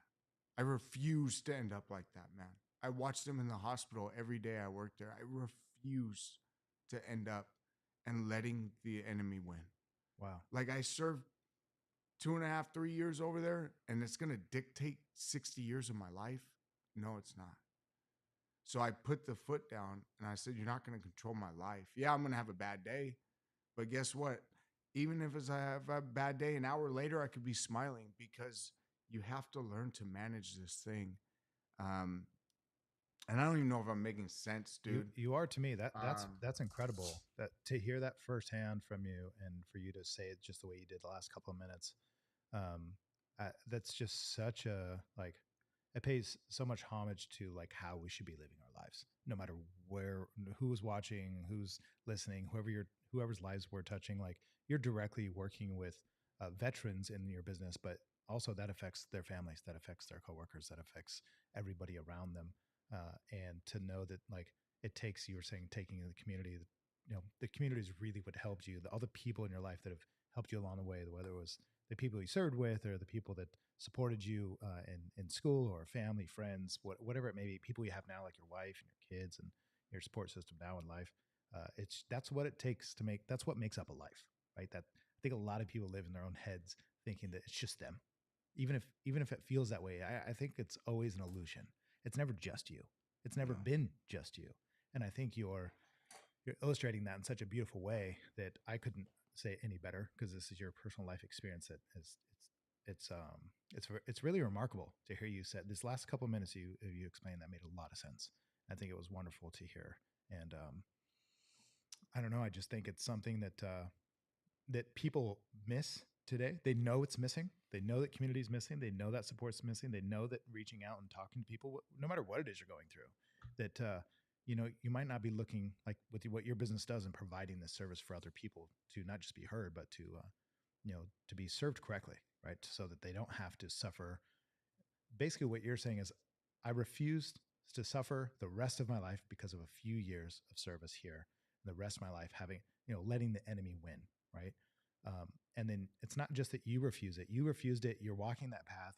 You've built something yourself, and now you're teaching other people how to do the same. What's more noble than that, in my opinion? And I think that's what's most amazing about what you just shared, is that that's what you've done. You've turned it around as a positive. So you've went through all this crap so that you could become the person you were, so that you can now serve the people you do today, right? You've become this man that has turned it around and said, okay, let's not let this win. Let's defeat me. We've seen through other people's actions that it's defeated them. Let's not let that be me. And then also not just stop there. Let's give that back. One is tragic, man. It's tragic, dude. Like, I honestly want to say I've had 6 friends kill themselves, man, from just my platoon. Wow. Just that's 30 people, and a lot of them are overdoses, man. A lot of them are these things where they're just running from these. And don't get me wrong, guys, like, it's valid, dude. I believe it's valid too, but do you want to live your life like that, man? Like, we were born for so much more. And if you're able, and guess what? I still do my war cry in my truck, getting pumped up and ready. People probably think I'm crazy next to me at a red light. Because if something goes through for the business, man, ask my employees, I'm screaming, like war crying, like I'm pumped up, That's good. Just like on Monday, we got this guy 100% his first shot. He just got out the Marine Corps. He's already 100% has a max pension. Now we're going for education, which is mega money too. So I like taking the high risk veteran, the 3-year out veteran, less than 3 years. They consider them high risk. And I like taking veterans that have been denied 20 years. I like taking all these cases at these public services. They won't take. It's too much work for them. And I'm not saying anything negative. It's just a fact. Yeah. It's just a fact. Like, I'm submitting 1,000 pages of evidence, and those people don't even say your evidence is unnecessary. I disagree with you. Wow. I disagree. And it's all about my process is not easy. Okay. Like, I make these guys go to mental health therapy. I make these guys write the negative stuff. Now I will help them, but I make them do it because why? It's part of healing. It's part of getting it out of your head, dude. You got to get it out. And so through my process, like 2 weeks ago, we just had a veteran tell us he caught pre-cancer because we forced him into treatment to go get disabilities worked on. And guess what? They scanned him and found something that was going to give him cancer in like a year. And he thanked us. This guy was another infantry guy, bonehead like me, don't want to go get help or doesn't think he needs it. But he didn't check himself for 8 years. He went and looked. Incredible. It just saved his life, And so even though he was complaining about going to treatment, it worked out for him. So same as me. It took me 2 years, guys, to even open up to the doctor. Like, I wouldn't tell him nothing, but guess what? It doesn't matter how long it takes you. It matters that you can turn yourself into something positive. You can start changing your negative mindset, because coming out of the military, I don't care what job you have, you think the worst right away, Wow. And that's just what they train us to do. Prepare for the worst, but pray for the best, right? And you got to take the aspects that they taught you that were good, the discipline, the hard work. What happened to the hard work? What happened to it? Can't just let it be for nothing. Yeah, like just because your brothers aren't around doesn't mean you didn't push yourself before you joined the army. You did push yourself before you joined the army. So why not now? You know, you think I want to go to school for 8 years? No, I didn't, but I did. I did it for the money, guys. I didn't do it for the education. I did it because the VA's paid me $5,000 a month to go to school. Right. Who else gets paid to go to school? Yeah. Like, yeah, we went through a lot of stuff, but yeah, we get a lot of stuff that other people don't. And a lot of vets think it's entitled to them. No, man, you're blessed to get that. Sure. You're blessed. You know, our last episode, our first episode, I asked you a question. I want to ask you again. Even if people saw that episode, I think it's still worth refreshing, even if the answer is the same. What are some of the what's one thing for sure that people totally get wrong about their VA assistants that you help them with? What's something that you right out of the gates, like, dude, like maybe they're scared, maybe they're worried, maybe they don't want to open up like you're saying, but what's something that's like for sure that you deal with on a regular basis that you see you can help people with? Oh, I got out 30 years ago and I haven't filed, so I'm not going to file. Dude, that doesn't matter if it was 30 years ago. And it's a problem because all these legends and myths and rumors that go around, like, hey, if you don't have medical records to show that problem happened in the service, you're not going to get it. That is false. That's false. You have to get probability. So what I do is I just motivate these guys, man. I don't know why they listen to me. I don't know. Maybe they respect what I did. I don't know. Yeah. But it's my job to motivate them to change their lives. And I hope some of them are on here listening, man. I know Adam and Jordan are here. They do work for me and they know what we see and go through and help these guys with. My process isn't easy, but it works. 1, to get paid. 2, to change your mindset. And 3, to get you going again. Interesting. You know, because money isn't everything, but it sure helps. Sure. It sure helps. So let me ask you this then, more specific too, is from here on out, what is your plan? Like with your business, with the assistance that you're giving, like where do you see this going? Like, do you have plans? Like, I'm going national, man. Yeah. We're going national. So your business right now is just Fresno, correct? I mean, you serve people probably all over. Yeah. I have people in Spain, Germany, all across the country right now still, but we are only based in Fresno right now.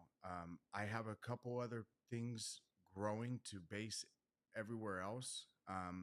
But I think right now what I need is a strong foundation from Fresno. I have Adam and Jordan, which are, by the way, the best employees ever, bro. Like, hands down, dude. These guys care.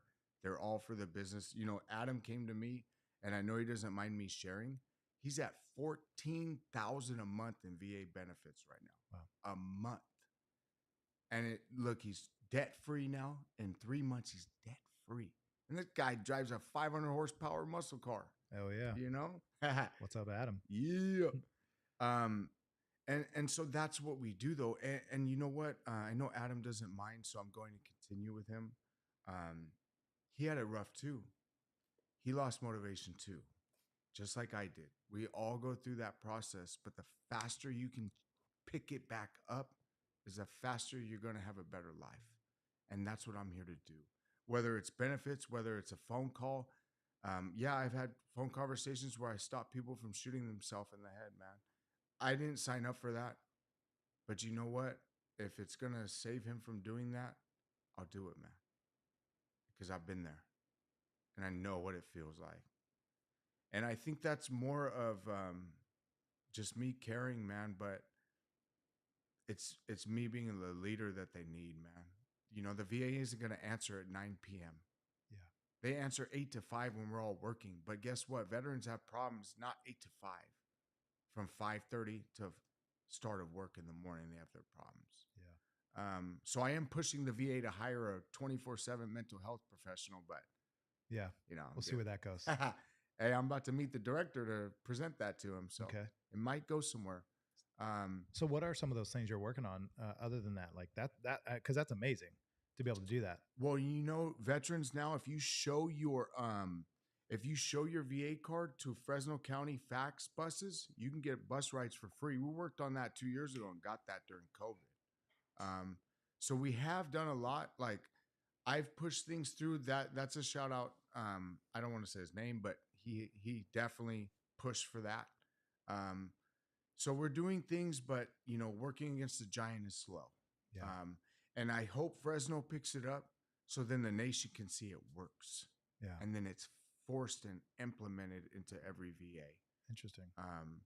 But I do truly believe that we are expanding so much now that it's only a matter of time before we end up in other states. I have a couple of things brewing, but I'm going to take my time. I'm in no rush. I just want to make sure the guys that are coming to us now are getting served. So I know, Jeremy, you're a very humble person. I can tell that, right? Like you're not a person to brag. But if you were one of your own clients on a regular basis, like I run my own business, so I know I'm at least aware enough of like the response I get from people, the positives. There's of course always negative naturally, but there's always those few people. But overall, I'm very well aware of the response that my business gets with people, right? The positivity, the experience that they get, the way they're treated, the professionalism within my business, which in the tattoo industry isn't always the most professional experience that people receive. So I try to make sure that's a thing, and I like that feedback. So if you are a fly on the wall in your business or in your job, what's with your position? What is something you think clients would say about your services that you give that is remarkable to them, or that they bring up often? That we care. That they truly feel that we care. And why? It's because the extensive work we do. Like we don't just say file this claim. We actually don't even file your claim for months. We prep you to be ready to file in a few months. Like, what does that mean? Right? Like, I'm going to send you to treatment. Maybe you need medication.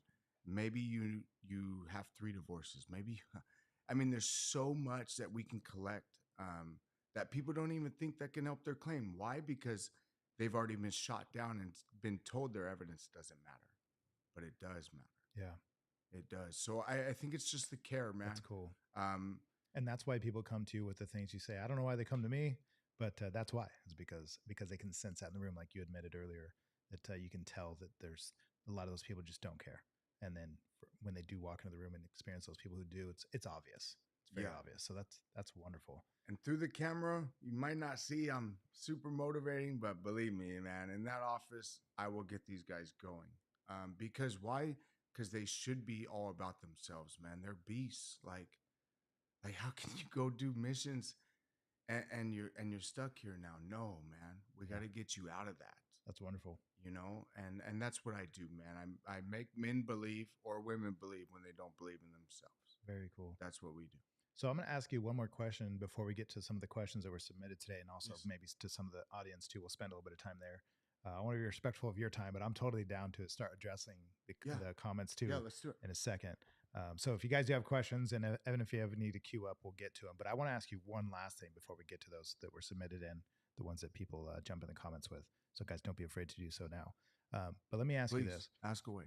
What do you think in terms of what's from your position in helping people, with their VA assistance or with their VA benefits, and through your business Blue Cord, and through your experience in the military and your service, what do you think is, I should say, actually ask it this way. What is your outlook on how people treat military? Let me say it this way. There's huge budgets, there's huge payouts, there's all this funding, there's things that get sent overseas, there's attention, anything from we're serving people with rifles overseas, but yet we're trying to outlaw them here, which is insane, all the way down to we're spending $6 billion on Ukraine, we're spending $6 billion in LA to fight homelessness, which like almost none of it went to that. In regards to that, like what is your perspective on that scenario? I don't mean to get too political, but from your position with the things you see, what is the outlook on that? Because you're trying to combat that scenario in regards to that training, but that has to hit you personally to some degree, right? And hearing that we just sent off X amount to some other foreign country to give them relief, I would imagine that it would you'd have some sort of opinion about it in your position. I would just be very curious to know about that. About what I feel like. Yeah, like let's say the Okay. money being sent, the support being sent, the attention even being sent. When we have these people, I should be more specific. We have these people right now in our own streets, right? The majority of people that are homeless are men, 35% are veterans. and 35% of them are veterans. That's a big deal. And we seem to just have all these resources to give away, but yet these guys just get overlooked often. So in regards to that, like, how does that hit you knowing we send these resources overseas, that we do all these things for even like LA, giving this huge budget for a rehabilitation for all the people we let out of prison during the lockdowns. And yet almost none of it was spent on them. But yet the money was there. We don't know where it went, or maybe we do, but the public doesn't. So how does that make you feel? How does that affect you? Well, let me bring up some points. So the federal VA budget last year was $168 billion. Okay. But they don't have a 24/7 mental health professional. Right. Okay. So if you go to the Fresno VA now, it's going to look brand new. But why are we still the 3 top shortages in the medical centers? And you can look this up. I did a report on it last year, so I know I'm not too far off. Doctors, nurses, and mental health professionals. How can you run a veteran medical center with those top 3 vacancies, but you have a $168 billion budget?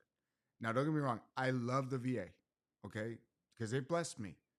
And I think other veterans that come to us feel that after they're blessed too.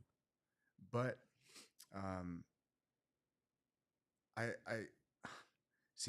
kind of support like the other countries too, man. Sure. I'm all about like, you know, having your own piece of land where people shouldn't come take it, man. So, it's hard to say, man. It's hard to, I just feel like it's a dog and pony show. Okay. And I love being able to crack the code on that dog and pony show to make it a reality for people. Like me sitting here telling, hey, Adam's at $14,000 a month. Guess what, guys? Veterans, 80% of you can get that. You're eligible for these benefits that he's on. Right. You don't even know they exist. So maybe instead of worrying about some of the stuff that happens in regards to the federal budget or some of the bigger scale things that are happening worldwide, you're just really mission focused on what you're able to do with my these guys target now. group. Yeah, my target group, man. That's all I'm about. I'm not. That's my profession. You know, if it was for rehabilitating prisoners, which honestly I've guest spoke at Chowchilla Prison to the veterans. I used to help their their service dog program out there, which that's available to veterans. If you guys need a service dog, contact me. There's a free program for you guys. Is it the best program? I'm not sure, but it is free. Okay. Great. I had a dog from them as well. Unfortunately, I'm never home enough, so the dog just won't work out for me. But there's, yeah, I'm just mission focused on veterans, man. You know, I'll pay any amount of money for Russians to get sure some freedom. Yeah, that's just my opinion. Yeah. And honestly, I wrestled for a while going to Ukraine or not. I wrestled that argument even now to this day. Should I go over there? Should I go defend? But in reality, my job is for veterans, and my job is to motivate them and get them back to where they were. Very cool. And if you can't get back to where they were, we can get pretty damn close. So before we get to the questions, what would you say to them they should come to you for? Like, what are some of the things they should come to you for that you can help with, that you're motivated to help with? I think the main things we do help with are obviously disability. Education is huge. People think education is just a minor amount of money. It's only for 4 years. That is false. I've been going to school 10 years on the VA's dime. Okay, there's a reason. So education, please come to us. We can expand that so much and get you paid so much more. So disability education, a lot of people, here's a big one, is discharge upgrades. A lot of people think after they get out, they get a other than honorable, dishonorable, or general, that they're stuck with that. That is false, man. We just have to do a couple pre-eligibility things to get that upgraded. I do caregiver programs. I do dependent benefits. My spouse used to make $5,000 a month from the VA. That's more than 95% of veterans get from the VA. And my spouse was getting that. She's not even a veteran. Interesting. So I help caregiver, dependent, discharge, education, disability. Adam, Jordan, if you guys want to comment on other things we do, I'm sure there's 100 more things we do. But those are a couple of the things that I deal with on a regular basis. So if there was somebody who was just totally unsure, they're maybe receiving some benefits to none, and they've gone through the VA before, they feel like they're just there, they've settled, they got their conclusion on what they're going to receive, and maybe they're curious on maybe there's something they're missing, or they're just not really sure, or they feel like they're getting what they deserve, but they're just going to reach out. Like, what would you recommend them do? Yeah, reach out to me. I mean, if you're 100%, because I get paid more than 100% because there's special monthly compensations that people don't know about. Okay. So definitely reach out. Yeah, definitely reach out because there's so much more. Like even Fresno County offers property tax exemption. Wow. People don't even know that. That saved me $600 a month on my mortgage. So let's get some phone calls coming into Jeremy's business, because this is not necessarily just a plug-in for your business. This is to get this is the to help bless for your these people. family. Yeah, it's going to save you money and make you money. Perfect. I charge a little bit, but it's well worth it compared to the money you guys make. Awesome. Jeremy, thank you so much for sharing that. So let's get to the questions. Cool. Evan, if there's anything in the stream that you think we should direct to, then we will do that for sure. Adam's jumping on there saying benefit reinstatement, vehicle and home improvement grants, tax exemptions. That's all awesome things to come to you guys for. So yeah, we just got some guy. He had an adaptation for his car. He needed the wheelchair access on the back, that little stand. Okay. His vehicle wasn't. He had a 4-door small car vehicle. They bought him an SUV, man, to put that in. Yeah. So what's up, guys? Yeah, let's do that. Dambria saying she's jumping off. So Dambria, thanks for being on here with us. She's Thank also you. saying, Jeremy, you're a real MVP. No, thanks thank again. you. I'm not. It's the guys I spoke about tonight. And she is thanking the hard work of the crew that giving them a shout out, giving them a nice little. God, I love that. So Evan, if there's anything else on there, so you can scroll to it. I'm going to read one here that's coming in from Facebook. This is a question for you, Jeremy, saying best part of being a dad. That's the question coming in from Facebook for you. Oh man, my girl smiles, man. Like my little girl had these earrings I bought for my wife on this morning, looking gorgeous, man. It's crazy. Just seeing the smiles. Yeah, just being there. I just appreciate being there for my kids now, because I wasn't at one point when they were like 1 year old. Obviously, they were super young. They won't remember it, but I remember that. Yeah, forever. Well, they'll hear about it. I'm sure they do in the future even. So how is it being a parent in this crazy world? That's another question that's coming in. It's kind of similar, but how's it being a parent in this crazy world? I tell them to give me their war cry. Nah. Do you? Yeah, I do, Okay. dude. Yeah, I motivate my kids Yeah. too, man. They know I'm ready to rock, man, at 4 a.m. as soon as I get up. So just be prepared. That's how it is to be a parent in this crazy world. Prepare them for the world that exists, not the world you wished existed. Right. I don't hide nothing from them. I tell them how it is. My kids almost got kidnapped when they were young. Wow. Like this far away from it happening. So I think they're fully aware now that there are things. So they do listen to me. Even though if it's crazy topic, War cry it is. Yeah. Okay. So next question, to what do you credit your success?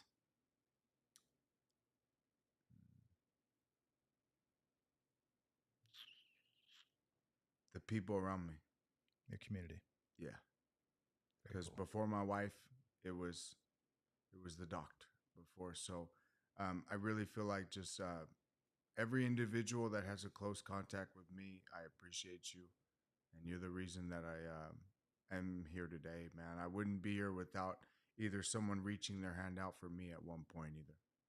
So if you guys want to hear the story too, Jeremy goes into detail. Episode 55 that we had a little while back, you could hear about that episode with the doctor who took you on his wing and helped you. And you even mentioned that didn't charge you for his services and just said, man, let's get this guy straight, and you owe a lot to him, right? So you're pointing out that it's the community like we've touched on before, which is wonderful. So that's awesome. Let's get to the next question. Evan, are there any coming in through here that we should address before I get to these? Just a lot of thanks. So a lot of thanks. Awesome. Thank you. Natalie saying good night to Dambria as well. So they even apparently have whole long conversations in the comments that I don't get to be a part of always. But you guys, of course, always know that I appreciate you being on here. So what is something specific that helps you through tough times? To be honest, this doesn't sound funny, man. I go on YouTube and I just type in the word calm, and I always go to this one that says meditate and be present. Wow. So I take 10 minutes. I'll sit there in the bathroom. That's where I break down as well, as in the bathroom. I still break down in the bathroom.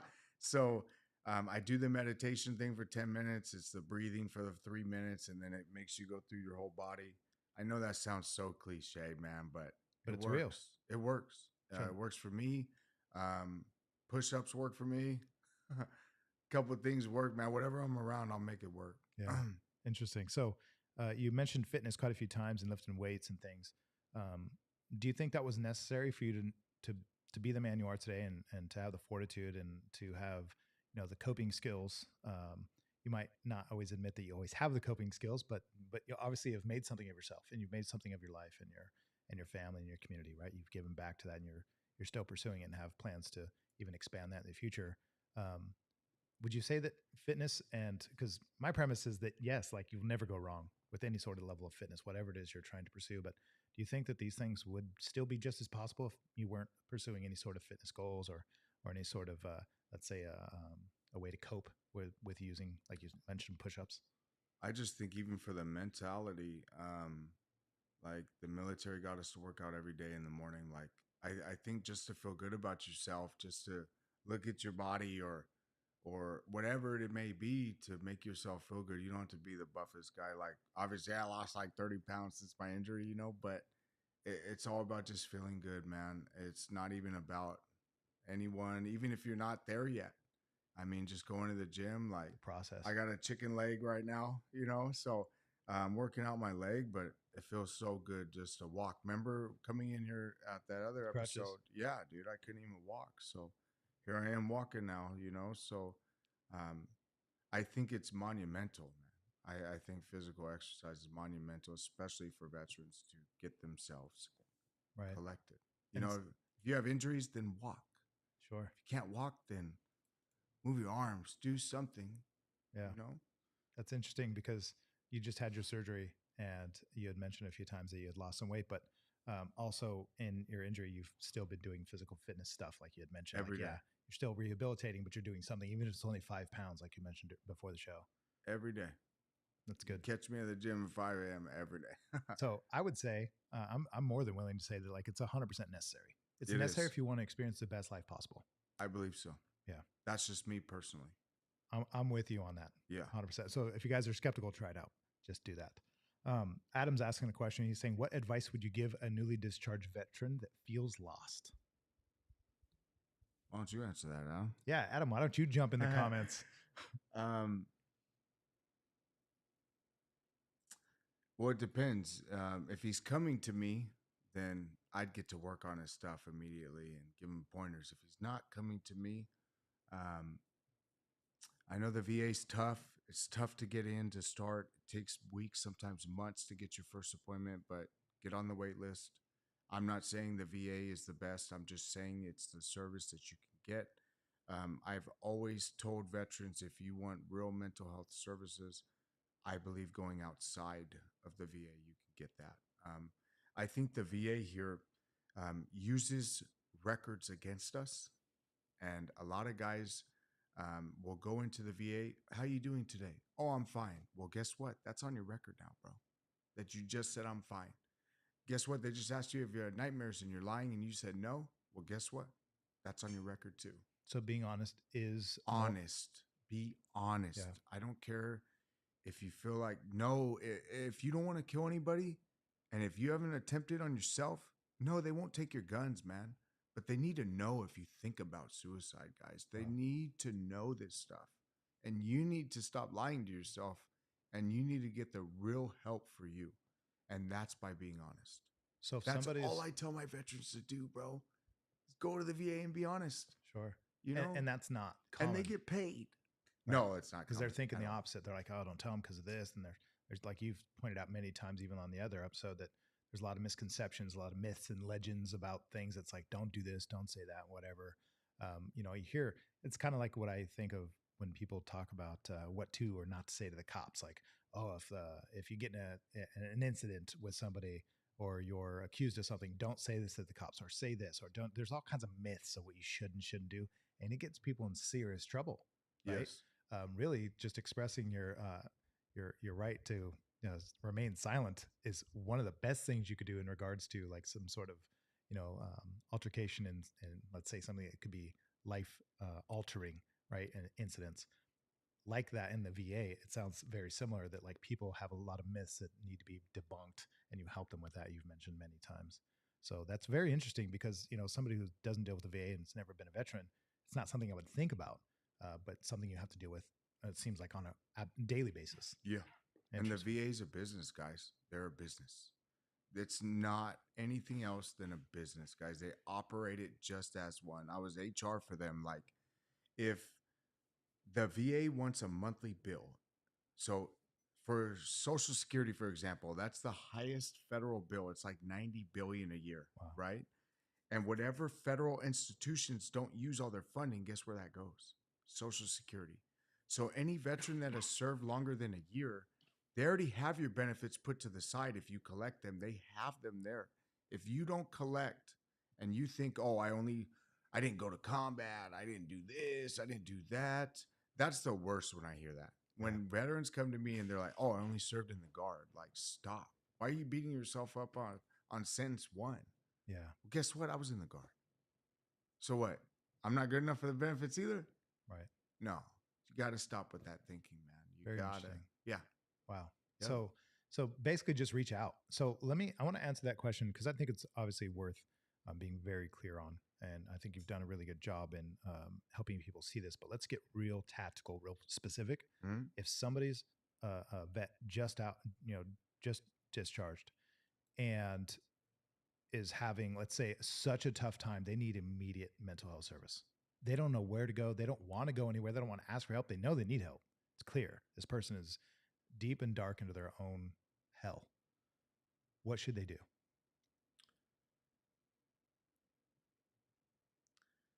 Well, when you call the VA, you're going to get more mad. I'm just being honest.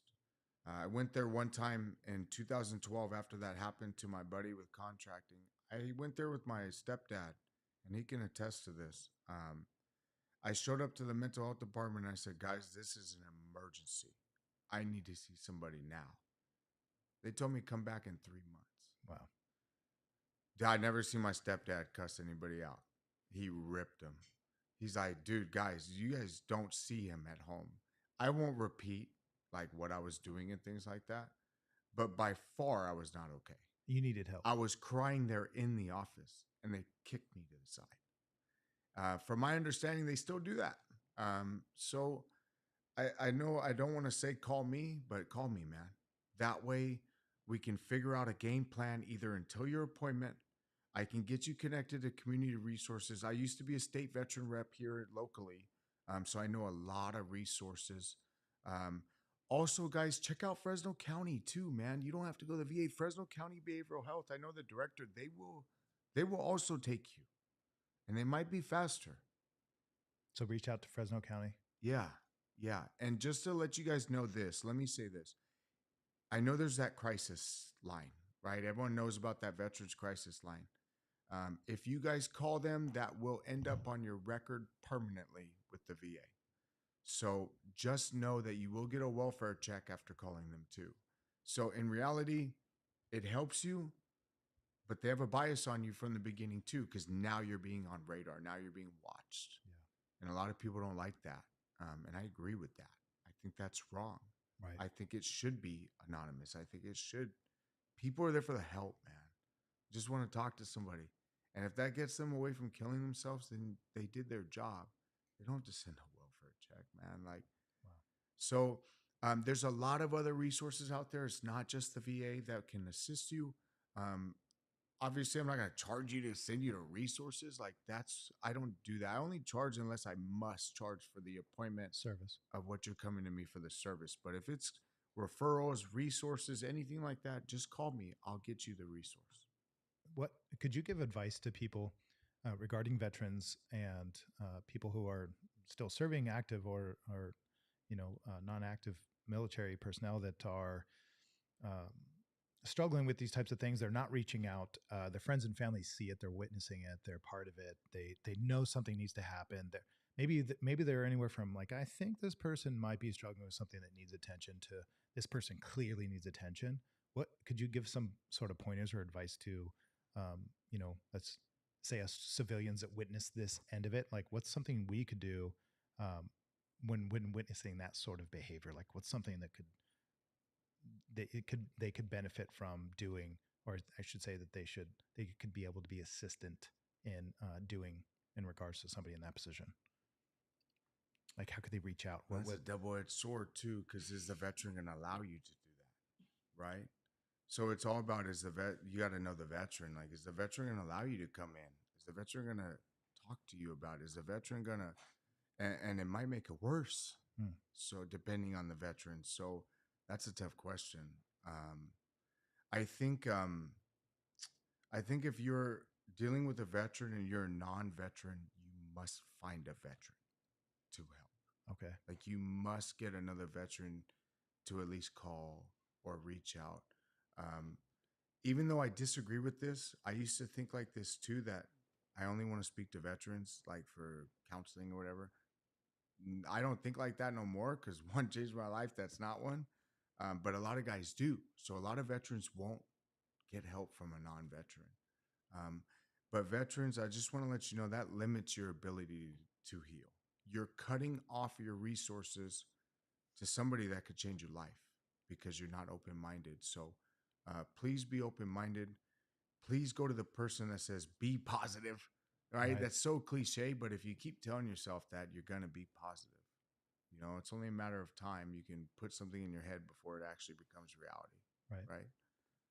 So that's a tough question, but that's what I would do. And that's what I would say to do. Interesting. So I think that makes a lot of sense. Of course, hearing it, I've like, why I asked it is, even for me, that didn't seem so clear as a response. Like, thank you for sharing. But for me to hear you say that, it's like, that wouldn't have been the first thing that came to my mind. The first thing I would think is like, make sure you're present. Make sure you let them know that you're there for them if they need you, which is cliche, right? But at the same time, I think important. But it totally hits home when you mention it that way, that maybe what you should do is find somebody else who can relate, find somebody who they can even look up to, or at least simply relate to. That's going to be more useful for them in that scenario. So that's it's just interesting, because that's not the first thing I would think about, but it makes a lot of sense. Yeah. So thank you for sharing that. Okay, let's get to this last question. It was from Facebook, and then we'll read one of these last ones here. I'll just get my number out so they can contact me. Okay, so yeah. Yeah, absolutely. So we will definitely get you guys in contact if anybody has any questions that you want to reach out to Jeremy for in his business. So this is a serious question, and we did touch on it, but maybe we can answer it again fairly briefly. So does some stuff from your military past, and actually this is a question that a lot of people are scared to ask. Mm-hmm. So I think this is one of those things that's worth admitting, that as a civilian or someone who has never gone through this, people are scared to ask. So maybe you can kind of lead to some of that too, along with your answer. It's like, what maybe should people see it as something, the boogeyman, or should they be afraid to, or with respect at least, but should they be on the cautious end of asking things like this? So does some stuff from your military past still pop up sometimes / PTSD? Yeah, all the time. A lot of my stuff is driving, because we were driving. We got hit by bombs all the time, like. Evan, switch. He's falling asleep over there. It's all good. I got him. Sorry, go ahead. So like, just as simple as this, I was driving down the freeway the other day, and there's a leaf circling around like this, and then it gets close to my windshield, and I duck, right? So just stuff like that. I go drive by a box on the freeway, and I cringe, just waiting for the explosion. So that still happens. I used to have this reoccurring dream a lot where I'd start falling asleep. Right before I fall asleep, I would start hearing like the Humvee tires, and then boom, it would go off, and I'd just shoot up. And I'd wake up like 20 times before I could fall asleep from that same thing for years. So yeah, pops up all the time. I think I've learned how to manage that to an extent. Depending, I gotta watch what I say. I'm a VA, right? Mhm. But in reality, it pops up all the time. I just feel like I've learned how to manage it differently. I don't know if and obviously it's better. I'm not self medicating, right? Um, but you got to do your tools that work for you, man, and get yourself back down to reality and understand that it's only a couple years of your life, Yeah. and you can't let it control you, man. You got to give that up But there's some expected lingering effects without a you'll doubt. take with you. Your entire life, you're going to have effects. Yeah. So I think some people experience a lot of, let's say, anxiety built up around traumatic experiences because I think if it's new to them or they're just fresh in their journey with no, not to sound disrespectful, but they're fresh in their journey in this sort of traumatic experience, and they think it's supposed to go away or supposed to get better or supposed to change or it's supposed to lessen, or you hope that over 6 months or a year, or people will say things like, oh, this person lost somebody they loved, it was 10 years ago, right? People have that pre notion that that it's supposed to get better. And I've heard a lot of people in those scenarios, especially people that have served overseas and been in combat, they say it doesn't get better, right? You just get better at dealing with it. So Yeah. it's like the tools that you develop to be able to manage it. It's definitely gotten better. It's definitely gotten better, and it's definitely been able to manage. Right. And I think it's gotten better because I put the work in for it to get better. I put the work in for that dream to go away because I talk about that dream. I put the work in to understand why these things are popping up. Honestly, I feel like I understand it a lot. Like I don't let it bother me, man. It'll pop up. Yeah, I have my thoughts. Yeah, but guess what? I'm so motivated in helping others that that goes away, man. It's not about me, right? So I don't even talk about my service to these guys. Yeah, they know what I did, but I don't say nothing else. It's all about them, man. Yeah. And that way I can really hone in their life and really start to change their life. Like, one day, this happens a lot. The spouse really opens up to us because I make the spouse write a statement in support to him. Like, hey, if he's punching the wall, you need to write that, dude. Yeah. Like, if he's screaming at everyone, including you, you need to write that, man. Like, and so the spouse is always like, I don't want him to read it. Well, guess what? He's going to read it.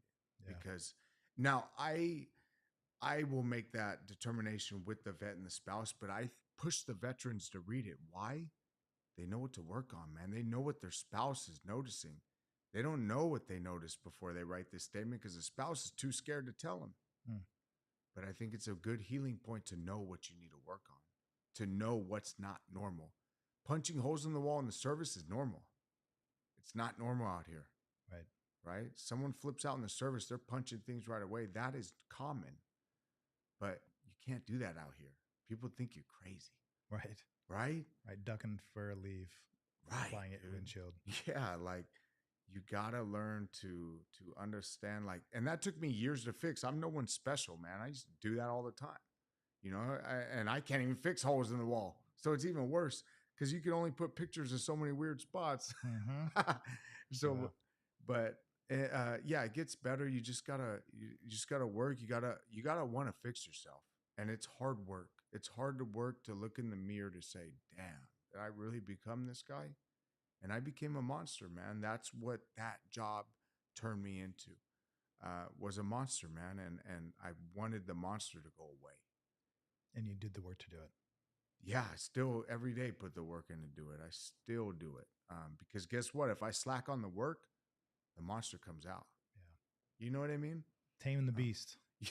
Well, I just use my beastness in a different way now. Right. And that's what this whole episode's about, man, is turning it into something positive. Right. Hey, you're having nightmares, you can't sleep, get your ass to the gym. Go to the gym, man. You can't sleep anyways, right? Yeah. If you're mad or something, step out for a second, man.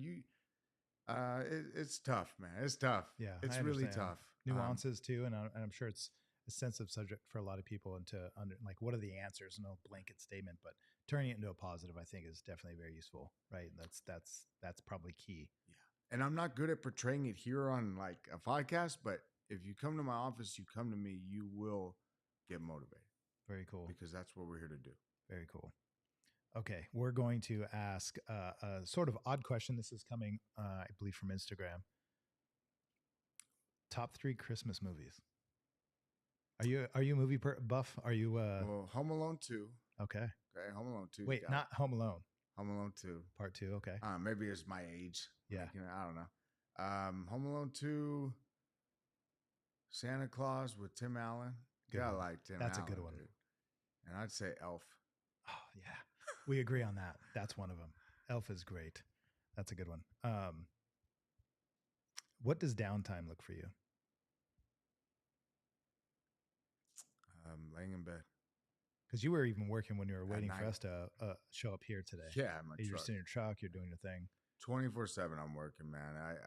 I just, if my wife works a lot too, so if we're both off at night, I will put my phone away. But if not, I am working all the time. My downtime is the gym at 4 a.m. when all my girls are sleeping. That's the time I get to myself. Okay, interesting. Mm-hmm. Yeah, I think. Well, let me ask you this: Do you feel like that's sufficient for what you're trying to get done? That supports the mission that you're on. That's Yeah. enough for you.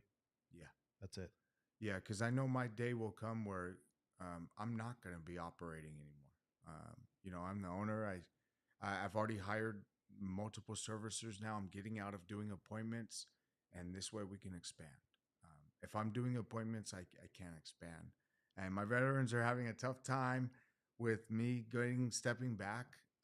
They are having a tough time with it, but it's necessary, man, for us to grow.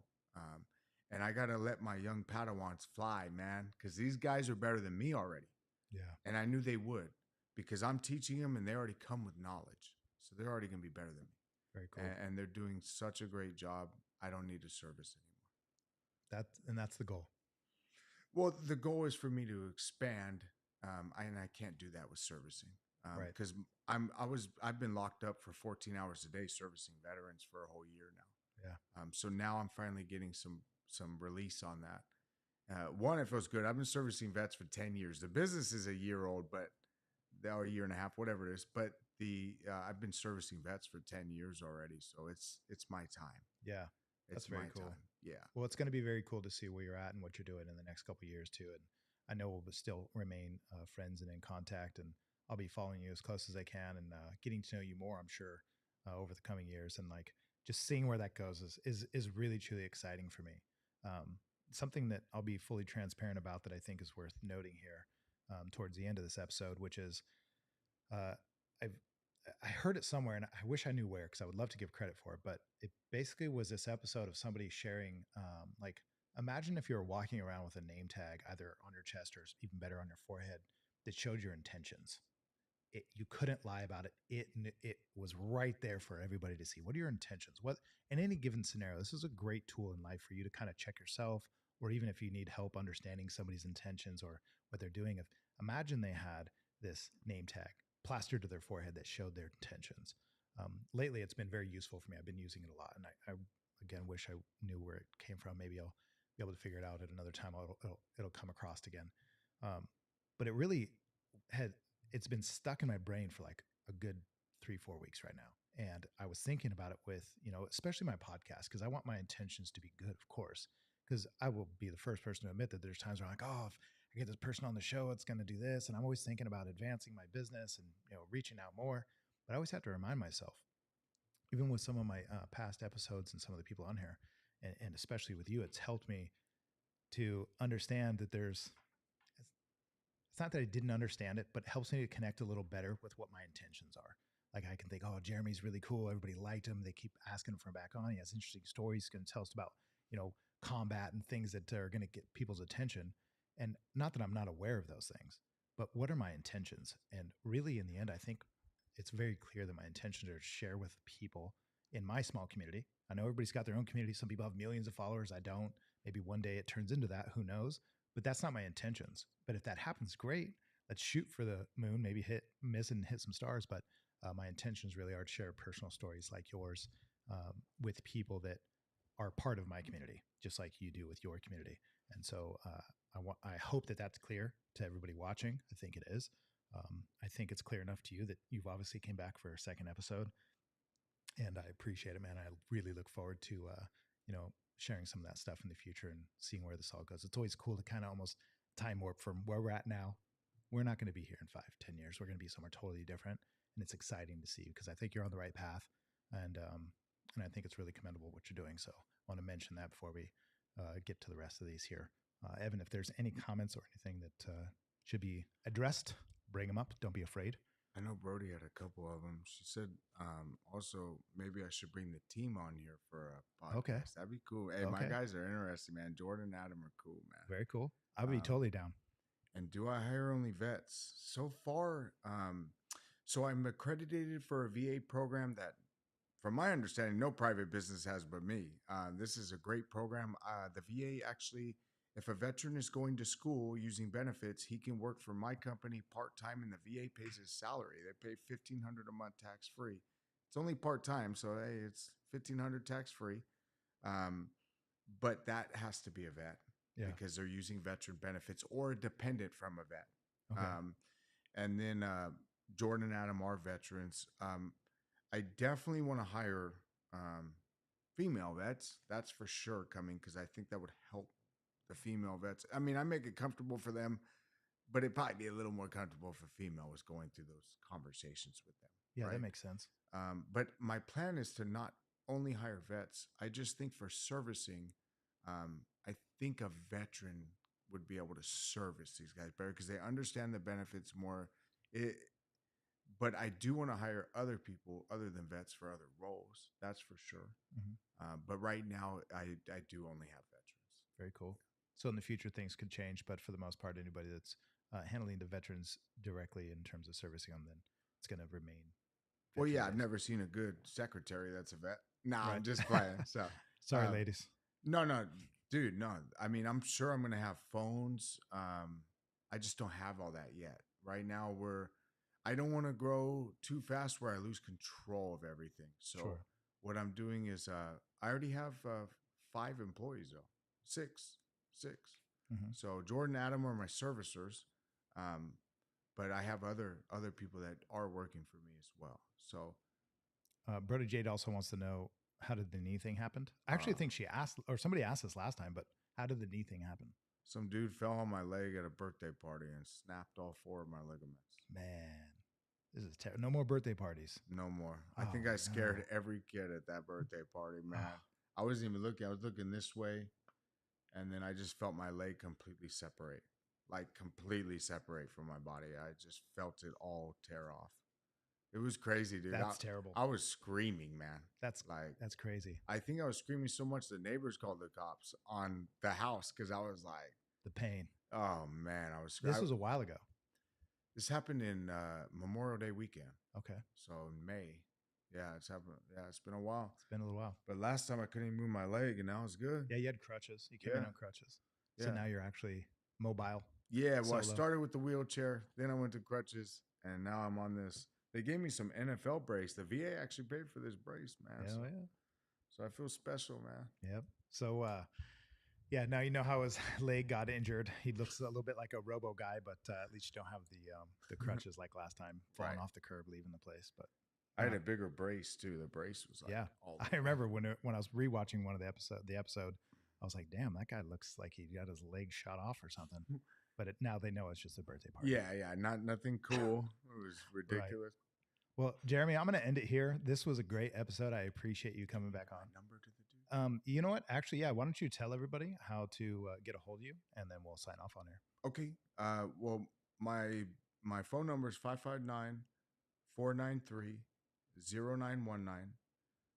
Website is www.bluecord. Cord, it does not have an H in it. Just ORD. So bluecordveteranservices.us. I thought for veterans.us would be way better than com. I'm barely branching out into Facebook. I'm not a big social media guy, just personally myself. I know that's big time though. So I did just start all that. Jordan runs the Instagram, so I don't know the name for that. But just contact me or the website. You can go to the website go to get help, and then you'll fill out this veteran intake form, and it'll automatically get sent to my phone. Okay. Very cool. So now you guys know how to get a hold Just of them. say I'm coming from Josh's podcast, and I'll give you guys a different price. Okay. There you go. That's right. Little benefit there. That's right. Appreciate that. And you know what, too? Actually, we'll talk about this again. I'm going to say it now because I don't want to forget. But I was talking to one of the girls that I work with, and I mentioned to you before that I wanted to be able to do this. That if there was a way we could find out how to, because this won't be the last time you're on the show. I said that the first time, and it became true. So I'm just going to run with it. And I would love to find ways for people to be part of that, to donate to your services, to be able to help out. On the website, there is a donation, and what I do plan on doing for donations is I have homeless veterans coming to me as well, and unfortunately, I'm not at the position to have their appointments get paid for. If we do get donations, I do and I will use it for the homeless veterans or veterans that cannot pay for my services, that desperately need them, and I will post those as well, saying, hey, due to this donation, we were able to sponsor this veteran, and I'll have him actually say we did sponsor him. Very cool. That way it kind of validates where I'm not just pocketing or whatever it may be. People want to feel like that it's really going to the services they're donating to. So having that social proof would be really cool. What I really want to do is not prioritize, but itemize the donations and then connect the donor with the veteran for the veteran to say thank you. Okay. That's what I really want to do. I want to make it really personal. So that person actually feels like they helped the vet and they get to talk. And I think that's cool, man. And they can do that now in terms of donating, though, through your website. Yes, through my website, you'll see the donate now button. Very cool. So if you guys are watching this, and I've had people ask, it's funny because when I mentioned that last episode that we were on and your services, so many people, it's been very interesting how practical it is for so many people to learn about this type of stuff. And because again, it touches almost everybody's family to some degree in terms of veterans and their services that they need. I've had people say, where can I donate? Is there any way, like, does he take donations? Is there any sort of does he do any sort of events, like things that I could be part of, all the way to like, is he hiring? People that don't even know anything about your business except for what we've been able to share with through here or sometimes just in my own personal conversation. But like, hey, is he hiring anybody? I think people love being part of stuff like that, right? And I know they do. I know I do. It just feels good to know that you're part of something that's positive and helping people. So that's pretty cool. And I'll be hiring way more shortly here. I think it's inevitable. LeBron James' dad got to us, man. That's crazy, That's really cool. So I just feel like we're a matter of time away. Yeah. So that's very cool. It's fun to see the progress. It's even cool to hear how excited you get about it. So it's pumped. Like when I get a late night text from you saying, man, we just did this thing. Like, this is awesome. I'm like, dude, that's cool. Like that gets me pumped. I think I even told my son about it right away because I was like, dude, that's awesome. That's the kind of positivity. Like that's a rare thing. Yeah. I wish this wasn't true, but it's a fact of life that you sharing that sort of stuff and sort of the conversations we have even behind the scenes or even offset, that it's cool to hear that. Like it really is, even on my end. You just knowing that you're pumped about your business, and then also that cool things are happening. I can't even sleep, man. It's awesome. Like I can't even sleep. It's crazy, dude. That's super cool. I feel like a little kid, man. I never even thought this could be possible for my life. So that's why I help veterans, man. Because if it's possible for me, it's possible for anybody. I don't have the best service. I don't have the longest service. And if I can do it, so can you. Right. Awesome. So thank you guys for all your kindness. Thank you guys for wanting to donate. I really appreciate you guys. And if you guys want to volunteer or come to anything, I do have some events coming up. So get in contact with me and we'll make something happen. Yeah, very cool. So thank you guys for watching this episode. I appreciate you for watching. I appreciate you for commenting, joining us, sharing this, of course. If there's anybody out there that you know that this could benefit, if it's a family or a friend, or just you want to share it on your page for any reason at all, share this. I would love to have you back again. I'm sure we will, and we'll talk more. Squad. Yeah, we'll bring this. That should be next episode. Then they can validate all my crazy statements. Yeah, they could probably tell some stories too that are on the side. They're cool. So we thank you guys. Episode is over. Artistic Freedom, Jeremy, Michael DeVault, thank you so much for being with us. And Evan, thanks for camera switching with us. All of you in the comment section, thanks for joining us. And we will sign out and say 100% that we appreciate you. And Evan is the emoji. I don't know why Evan why you blocked the comments. We can't even see them now. So people could be sending them and I don't know. But thank you guys all for being on here so nice. So if there's anything that we didn't ask, you guys can always on this video afterwards ask questions. You can reach out to me. You can reach out to Jeremy as well. And we appreciate you guys and hope you have a great night. And we will see you next time. Peace out.